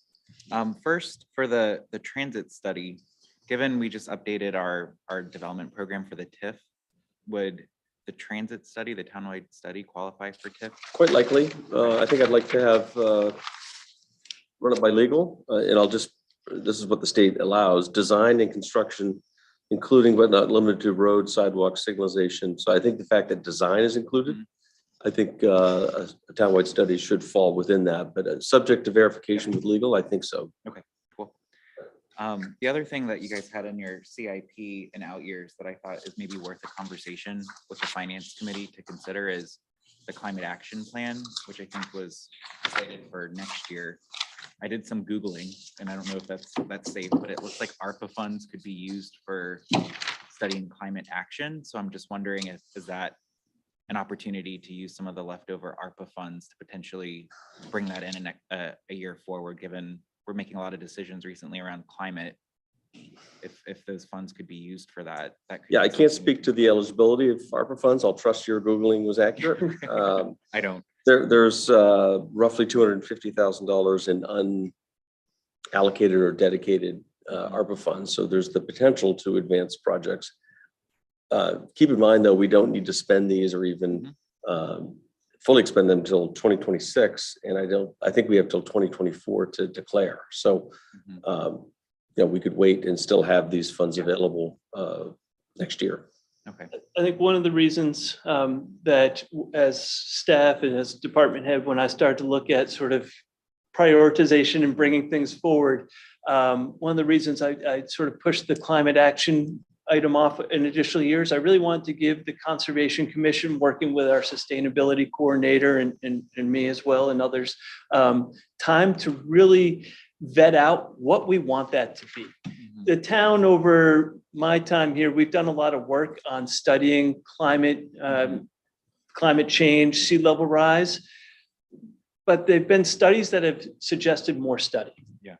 And so I think really, and I've seen a lot of communities take climate action plans in a lot of different directions, right? I think seen some that have been very robust and pointed, others that have, been more vague and a little more nebulous into what they're doing. So I think I felt that need maybe a little bit more time to circulate to really nail down what as a community we want to do with that. Where with the transportation study, I think, tomorrow night we're going to start talking with the transportation committee about, hey, hopefully if this goes well, we're going to have some funds. What should this look like? But I think we can pull that together a little quicker. So that's And I guess my thinking there. the good news is if ARPA funds are qualified use, similar to like what we did with the voting booths and other things, we don't necessarily need to wait for the next budget cycle if for some reason, the Conservation Commission and Sure. others feel more ready Sure. earlier than the end of the year. So, okay. So maybe we don't need to talk about it. And then the third thing, and I sent some information to both Counselor Scyther and Counselor Johnson that Tom had provided me before when I had asked about potentially doing a housing needs study. So I think we can continue to explore that. And maybe when we get into May 10th, talk about that as a potential item for consideration. But I just wanted to share with the public that Tom had gotten some RFPs as examples where it would be about $30,000 to $50,000, depending on how we would scope the work, where we could actually work with somebody to come in and help us establish better goals and things around growth. Right now we have the comprehensive plan, which does a really great job painting a very long-term vision, but in terms of like, what do we want to look like in 5 years? I feel like we don't have that. And I feel like these types of housing studies could help us at least get a little bit tighter in terms of what Scarborough wants to look like in the next 5 years, so we can use that to make decisions. And so I think that's something I would like us to continue to explore through the budget process to see if it's something the Finance Committee or the counselor would want to recommend and amend into the budget. I don't know, Jay, if you have any thoughts on that or. Certainly, if that's a project that council sees as a priority, we'd be happy to work on that. I think it'd be, as you just said, the comprehensive plan is right. It's, as we talked about, it's a policy guidance document. It's not an implement, so I think this is the next step and really understand what it means when we talk about in the comp plan. What do we mean by affordability, workforce housing? What do we mean about housing choices? What do we mean by, providing for a range of housing options and really drill down as to what does that right mix look like? So yeah, I think there's certainly value there to be had if possible. Let's do a follow-up on that. Yeah, can I just ask one more question? So with the Housing Alliance and the money that they get, could that money be used for this type of study? Because don't they get a certain amount of money from the developers when they pay the fee? They do. Council controls the use. That reserve account has, it's been so long since I recall, but there's a fairly comprehensive list of eligible uses. Okay. So quite likely that would qualify for those reserve funds could be used for that purpose, particularly if it's focused predominantly, if not exclusively, on affordable housing. Just a final piece, I guess we look for the council's guidance in terms of what your priorities are. I just want to be mindful of kind of capacity. Yeah. Staff, council, and the communities. I mean, transportation, climate change, affordable housing, all of those I think should involve, the community at some fairly deep level. Right. So I just want to make sure that we don't load ourselves up to the point that we're unable to really do a job that each of those requires. That's a good point. Are we getting a lot of, because I know we're doing the Parks and Recs outreach right now. Are we getting a lot of public?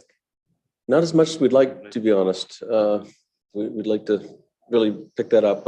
They've done a fair job of kind of direct outreach. They've done some specific stakeholder interviews and focus groups, but that's almost by recruitment. We've got this next public phase and we'll see if we start to generate some more general interest. Okay. Sorry, Councillor Johnson, I know you had a follow-up question. No, it was just in line with the same thing, being mindful of planning and all this work that's getting thrown around it. I think the study on the affordability aligns much better with the Housing Alliance. And I do know they have their own funds, which are outside our budget. They're in lieu of fees by developers. So But you control those. I mean, they would Correct. simply make a recommendation. You control when and if they're spent. Right. So I don't know where we have that discussion, but. Okay. All right, just some food for thought. Any questions, Councillor Hamel?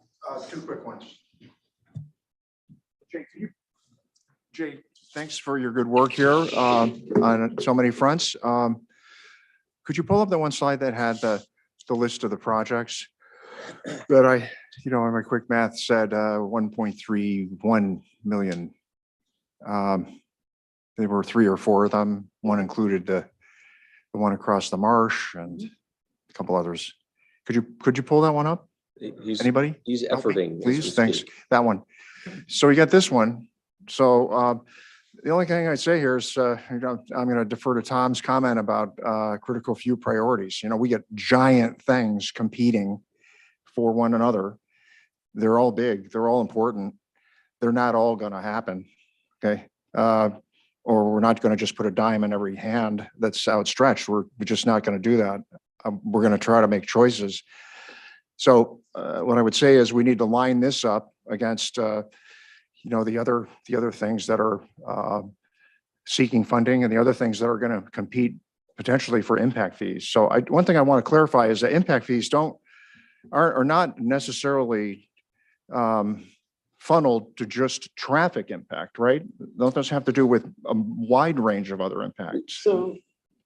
Go ahead. Sorry, it's a long running question. So we have different type of impact fees. So I think that's the critical piece here. Our traffic impact fees do need to go directly and specifically to infrastructure improvement to capacity. Okay. They are directed specifically to intersections. That's by state mandate. And those are in the traffic management plan, the TMP that is done by the state? No, Nope. they're. So the TMP is a traffic movement permit. Okay. Any development project that has over 100 trips in a peak hour is required to get a traffic movement permit. So the town ourselves, we do not have a traffic movement permit. The Downs received a traffic movement permit. Aroma Jones received a traffic movement permit. So the traffic movement permit is wholly separate and distinct from the town's impact fees and the town projects. As I said, the traffic movement permit spells out the improvements that a particular development needs to make in the infrastructure network to accommodate for its future capacity needs, not for the town's sort of ongoing needs, if you will. And that 350 is that traffic impact fund. Right. Yeah. Great. Yeah, the traffic impact fees, there's a statute that governs. So we, by local ordinance, and we have multiple ordinances, traffic impact fee ordinances, define the district. The actual fees that are levied within each district vary district to district, and they should be based on, frankly, a conceptual design and a probable cost estimate to execute, and you back into the per trip fee. So it's very highly regulated and can only be used for that project within that district. And one of the things that counselors may recall, it's been some time, we talked, I think we had a workshop on this issue, but one of the things that did come up through our conversations with the DOT is our Payne Road traffic impact fee ordinance is now 30 plus years old. That is way beyond their expectation and their happiness with our community. Had a pretty tough meeting with them. And so really we're trying to get to, they're saying you need to sunset those, you need to expend those funds. And so part of it, there is going to be some partnering with the Downs, and we can talk about those at a future meeting because that's not necessarily what's on the table for tonight. Some others, just to keep in mind, Higas and Route 1 and Dunstan along the Route 1 corridor, those are also traffic impact fees under separate ordinances, but those are ones where the funds have been expended, the improvements have been made, and now the fees that we receive from development is going to pay down. Ruth is dealing with our debt. So one thing I think is clear is that we have multiple terms, some that are very close. It's easy for folks to confuse them. I think I'm living proof of that. It should have a much better handle on this than I do. But if we're making financing decisions and what our priorities are going to be, I think we need to lay it all out on the table. This is a little bit like people being at dinner and they're trying to divvy up the check, before they pay the bill for the dinner. We want to make sure that everyone's paying their fair share, okay? And that the fees are being taken from the proper places and applied to the top priorities. And this one slide just sort of, it's ironic, but the 1.3 million is the same figure that related to 2023 Oak Hill improvements and 2024 Payne Road improvements in 3 districts under the traffic movement permit. And that there was a resolution that authorized the use of impact fees impact fees under our impact fee ordinance for those purposes. So we need to lay it all out on the table and make sure we're all clear on what the sources of funds are and what the potential application is, and that we have some consensus, however we decide to arrive at that, for what the top priorities are. On this slide alone, what I would say is that the Route 1 Marsh Crossing evaluation and analysis seems pretty big to me, and I know it's a climate issue and it's hard for us to get our arms around it, but that seems pretty big. However, just looking at this snapshot, we got 810,000 lined up for bike and pedestrian crossing at Highland Avenue. So we have work to do in terms of understanding all of the needs, understanding all the funding sources, who's paying for what, and then what our recommendations are. So process-wise, I don't know how to do that, but that's the problem statement. Thanks. Make a suggestion. So I think in the CIP, you guys do kind of indicate what the sources are, but I think to maybe Councilor Hamill's point, it's not clear like what's left in the other funds, right? Because I think that's been most of my questions. Like when we're funding things out of reserves, what's left in our reserve account? When we're funding things out of the TMP, like what's left in our impact fees? So I think just that might be a CIP ask when we kind of get there, is to just better understand, if they're coming from reserves or any sort of impact fee, that we're just clear on like what all those are, what's left in the fund as a result of depleting it for that, just so that we can see that in totality, I think would be helpful. Yeah, one thing I can do in the future is maybe have an exhibit that provides that level of detail, so you can evaluate it. Yeah. Any other questions for Jay? Nope.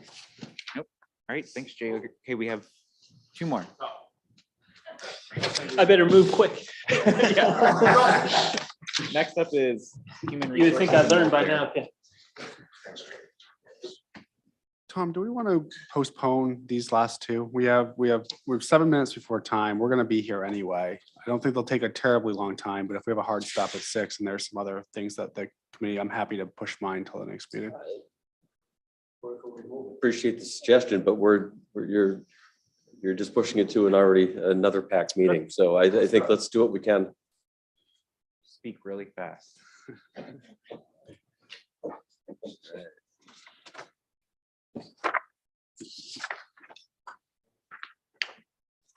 So we can move through this quite quickly. As you heard from some other departments, the HR department is a small department where roughly 95% of the HR side of the budget is salary and benefits. 3/4 of my salary is contained in this budget. We have a deputy HR position, which is fully funded in this position in this budget, and a payroll coordinator. Our GA budget, which also falls under HR. 20% of that budget is for personnel expenses. The rest is actual direct assistance to community members in need. Budget drivers, again, you'll hear that common theme. Salary increases 2.7% is the cost of living adjustment effective July 1 for staff, as well as a presumed step increase of 1.25%. Really the only notable increase in the HR the 5% that's not personnel related is a 30%. Again, this is a nominal increase, $2,000 in our recruitment expenses. This is to expand our, I know, I did the budget, is to expand our recruitment efforts in terms of advertising. Again, that's becoming more and more challenging. And then unsurprisingly, you'll see an increase not only to fuel and utility expenses in GA, just anticipating the market increases. Again, these are very nominal increases, though, in the grand scheme of things. There's also one increase in food, which is just based on the experience. We didn't usually offer a lot of food assistance. We were able to leverage donations from food pantries. Now we're much more in the voucher option. There's some other reasons for that, change in clientele and interest. So there's a pretty sizable increase in the GA assistance budget with regard to food that I did not cite here. Responding to community needs, again, also said earlier this evening, the employee or the community survey was just over the top in its reviews of town staff, specifically in the customer service. And we do think that's absolutely a credit to the quality of town staff we have here across the board. And we're seeing some of those staff, frankly, retire. And Some are moving on for other opportunities, but the majority of the vacancies and turnover we've seen over the last 12 months is really due to longstanding employees. We've unsurprisingly, you've seen 2 big department heads retire, a number of personnel on the PD retire. We're seeing that across some other departments as well. So that's a lot of institutional knowledge going out the door, but really the quality of the personnel is what we're looking to replace. So again, I know that we've received some questions and you've seen quite a lot of fluctuation in the GA budget over the last 2 to 3 budget years. It's really difficult at times to anticipate what these needs are going to be. I think the one thing I would say is that any expense we do have is reimbursed at 70% by the state. So we don't have a huge GA budget, but it does sort of soften those unanticipated impacts to housing expenses or other GA needs, and that's represented as a revenue to the general fund. So that is something I think I just throw out there as a cautionary note about whether where we should be for a budget. It's really difficult to anticipate what that's going to look like. And GA is something that we don't have the ability to just simply say, well, we've exhausted our budget. If someone is qualified for GA, we're obligated to provide it. That's the highlight. Any questions? So you are the HR director and the assistant town manager. Mhm.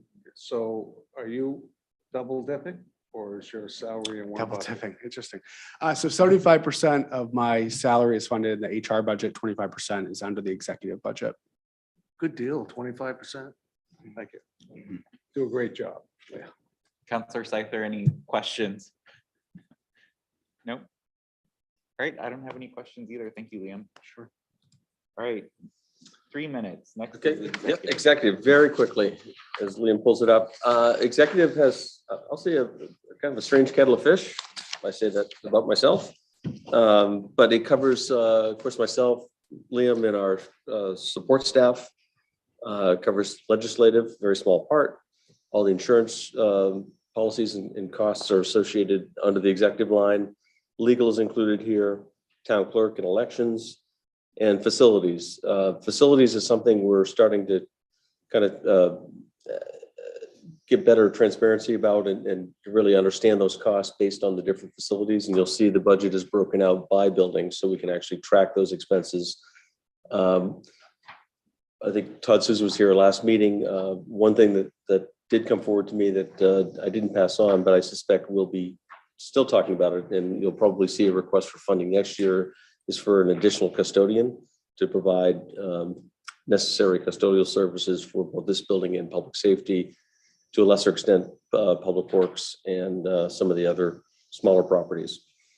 Budget drivers this year, as was alluded to earlier, we do have additional resources, kind of uncommon resources in this budget for monies for retention. And as Liam mentioned earlier, we haven't quite devised the methodology for how we'll consider those funds, but we do think it's important that we have some resources available.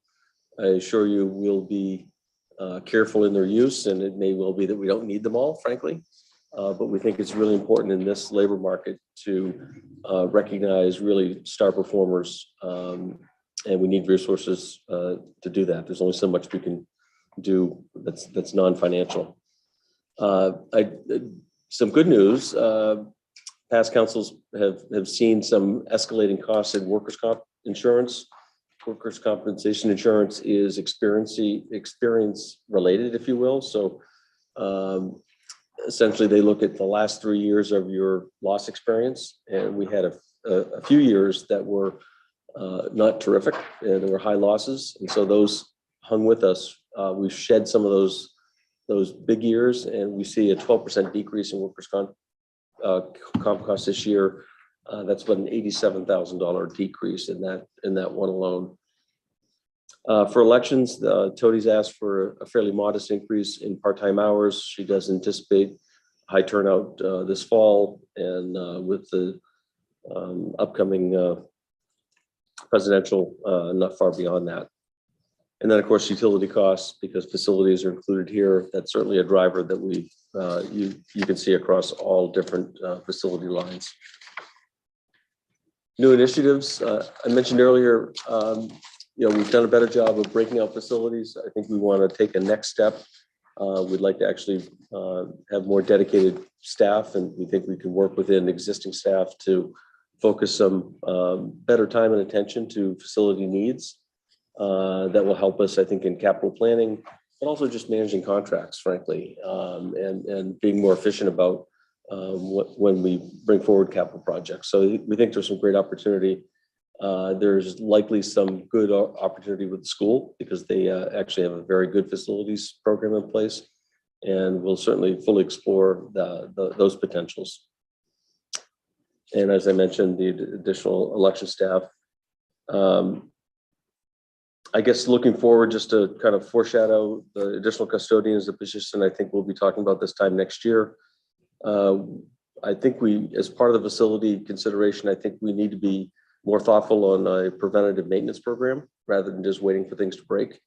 And I'm overstating it. We certainly do have PM practices in place, but I think better oversight certainly would be appreciated. And last key investments, we are along the same lines, interested in doing a townwide facility assessment that's really establishing that baseline so we can understand capital needs and schedule them or program them in within our capabilities. I am looking to replace the electronic message board here out in front of Town Hall. We relocated that over from the old public safety building, and just about as soon as we installed it in the new sign, the computer stopped working. So it's a sizable investment. I think it's really important in terms of communicating with our residents about our, ongoing matters. And then finally, there are some facility upgrades. We're looking at fire alarm system upgrade at the 29 Black Point Road property that we've been needing to do for some time. And as Ruth mentioned earlier, we do need to do an air handler replacement up in the finance office in this building. And that's a fairly substantial investment of $72,000, I think. That is a very quick overview, certainly available for questions. Questions, Councillor Johnson? We'll just ask it. And your retention budget, line item budget, but ask how much We have a $100,000 placeholder in there. Typically, we spend somewhere between $20,000 and $25,000 on our merit plan every year. Again, it applies to non-union employees, the ones outside of contracts that allow for it. So it's a quadrupling of those resources. Place I work uses that extensively. They use it very well. So if you want to have a discussion on how it's implemented there, it's very successful. Happy Yeah, to. I'm very interested to get some feedback. I want to make sure we've got a system in place so it's not playing favorites or there's just a being clear and consistent. But again, we really want the resources to be able to put. In 29 Black Point, what's there now? Gower and Turgeon Architects are the sole tenant. Yes. And they've indicated an interest in renewing it for another 5 years. I've not sat down to renegotiate terms with them, but. And the electronic board that we bought when we were in public safety building, did I hear you say they went out of business? No, we actually relocated. We built a new sign, but we brought the actual electronic message board that was at the old public safety building and inserted it into the custom-made opening. Well, it's more than that. It's a whole computer system that supports it. The motherboard apparently. We can't get a refund or a rebate, or are they out of business? That's what my question is. It can't be repaired, so it needs to be replaced. So it was ours before. We simply brought it over here, and it didn't last much longer. Because I thought I recalled $20,000 in that budget to actually move it from there to here. I thought it included some new components. Well, we built a custom new sign that sits out in front of Town Hall that is kind of generic in approach. It talks about municipal campus. It's not Town Hall specific, and we. Okay, so the sign wasn't there. The sign is. The electronic message board was not new. We relocated it. Yeah. Councillor Scyther, any questions? No? So Tom, just to clarify, for the townwide facilities assessment, does that include the schools or is that just? No, that would just be for town facilities. And again, that in my mind is really establishing a baseline. What are the conditions? You know, we've got a very sizable request in Public Works to replace their floors. That's the sort of thing that I'd like to have a much deeper sense of kind of across our facilities as opposed to reacting. That frankly came as a bit of a surprise to me, and that shouldn't happen. We should have a better line of sight to what's coming at us. I have one last thing. Yep. Councilor Hamel came to our Saturday public session. He had some very good ideas, and I'd like to see what we can do to implement those, to have some kind of running sheet tally based on our goals, which were the under 3% mill rate, less than 5% gross budget increase, and less than 15% debt ratio to operating budget. So do you think, and right now, we're just gathering information. So no, there hasn't been any adjustments or any cuts other than the possibility of the next side. So do you think by the time we get into the ARPA, SIP, and a wide variety of possibilities of adjustments, we can have something for that and carry it forward? I mean, I could do it. I started something, but I mean, I've been giving this a lot of thought in terms of how to best communicate that and how to have this discussion, at the finance committee level and what that document means for us. I know John had asked Todd Souza with the community services if he could look at some of his expenditures, but that wasn't necessarily a request of the finance committee. And so at this point, I don't really know what that list looks like, Ken. I think that's the real reason I'm struggling to kind of compile anything, because at this point, aside from, Nick's request for a possible deferment, I don't think we have any hard items in motion that we've nailed down as a committee. no, and we really don't. But I thought after that discussion, that next discussion, where we actually start talking about some loose funds, then we can make some adjustments to carry that forward into the next meeting and then Sure. public engagement. What I can do is, quite simply, is just report where the proposed budget sits relative to each of those goals, and then we can track them as you make adjustments. Absolutely. Correct. That'd be a good starting point. I tried to do some calculations on my own, and I know my numbers can't be right. My So I'd hunch is, appreciate it. The my hunch profession. is, my hunch is the proposed budget meets only one of those three at this point. But Which one is it? The debt Which one services is it? Because That would be they the bust debt one, I numbers believe. on all mine. the debt one, I think, we're within, So let's talk about that debt if we could for a second, because I calculate we're currently at about 15.1, 15.01%. It's a relationship to our percentage of our operating budget. But that's based on the proposed budget that doesn't have factored in what is approved, what will be bonded, what's the interest rate, stuff like that. So those are all lagging numbers. but we're carrying debt service costs for, it's typically interest only, but for our next issue. So no, I think that's a fair comparison. I'll run all those calculations and I'll report to you at the outset of your next meeting. Okay. And that's something we can track going It's a good forward. starting point. Yep. Appreciate it. All right, thank you. Any other discussion on other topics? I know Councilor Scyther, there was something you wanted to bring up. Yeah, I'm not sure how you guys feel about next week's meeting. So on the 3rd, we have our department meeting with the school department. And then on the 4th, we have on the calendar a public hearing, not a public hearing, sorry, a joint workshop of both bodies. And public hearing. And I think everyone's kind of struggling a little bit with what that agenda looks like. And I know a bunch of people have had conversations with various board members now as part of the community roundtables.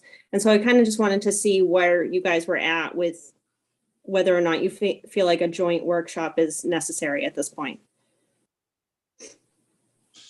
Do we still need the joint audit portion of Yes. it? So That is Yeah. scheduled for May 4. That's just another competing challenge that evening. Yeah, and that's gonna take an hour. At this point, we're scheduled 5, 6, and then your regular meeting at 7. So Hmm. it's going to be a busy night.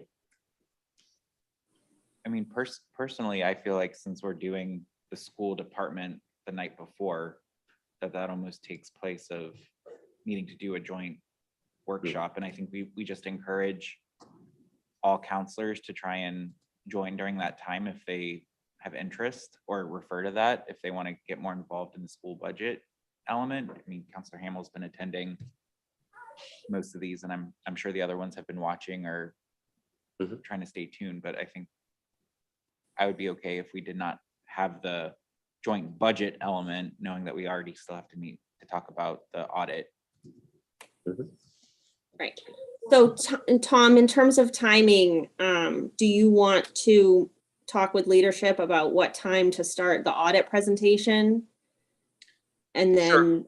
Yeah, just have and it rolled yeah, into our- we can do that. I talked to Counselor Chair Clucci today, just generally about this matter, and he, I think, is in alignment with what you're talking about. I think what we'd like to do, and we'll confirm it on Thursday, is do the audit at 6, and Okay. then you'd have a regular meeting starting at 7. Can I make Okay. one?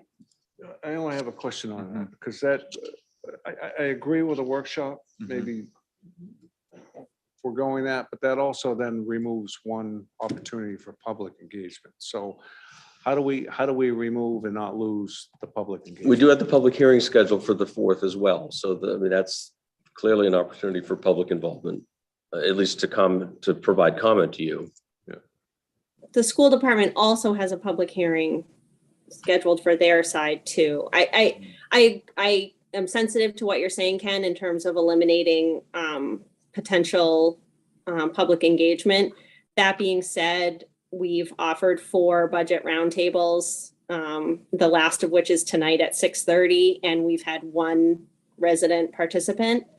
And so at this point, I kind of feel like if they were banging down our doors to discuss the school budget with council, that we would at least have a sense that that was coming. And I just don't have that sense right now. Okay. Yeah. Okay, so my recommendation is that we eliminate that workshop. And we just push the audit. And I'm happy to communicate to the school board finance chair what the expectation is for their participation at the audit. In the past, the whole school board has not attended that audit presentation, so. Sounds good. Good. Oh, Counselor Hamel. Just want to make one comment. Sure. And to be two questions, about this reconciliation point that Ken made that came up at our, at the Saturday budget roundtable. The question is, when and how will those decisions be made? Okay. So, and if they're not going to be made in public, then which meetings are they going to be made, and what process are we going to follow? All to get decisions there? are public. Pardon? All decisions are made in public. So that's my question. You don't have to answer it now. These are the outstanding questions that I don't think have been answered, and that your answer is just still doesn't answer it. Number one. And number two, I do not think in my, not that long, but long enough history of annual budgets, and have been 7 or 8 of them, many more before that, before I was in office. I don't recall ever the Board of Ed, or the schools, demanding a joint workshop with the town on the budget. I don't recall that we ever did that. We had some meetings where we tried to set targets, first and second read targets and stuff like that. But so the idea of like cutting meetings is just sort of, I get the point and I accept the decision, but I Well, don't. Dawn, can I ask you a clarification question? What do you mean the Board of Ed has never demanded a meeting? This meeting was on the calendar as a holdover from something we've done in the past. So I'm still struggling with with the question, the basic question about when will the decisions be made? How will we socialize them? How do we get from here to there? And, saying we're all going to do it boom in one move on May 10th. There's got to be some process somewhere along the way. Maybe it's a town council workshop. I don't know, but. And Counselor and Chairman Clucci had discussed with me the potential of adding a meeting date. So Right. we can certainly continue to assess that. Great, thanks. Great. Item 4 is public comment, unless Counselor Scyther, you had something else you wanted to discuss. So I can't see if there's anyone attending from the There's public. nobody on. Okay. And anybody in the public in the room want to add comments? I'm seeing No's, okay. Motion to adjourn. So. Second, Colette? Counselor Johnson, Yes. Counselor Anderson. yes. Counselor Seiler, Yes. motion passes. Thank you.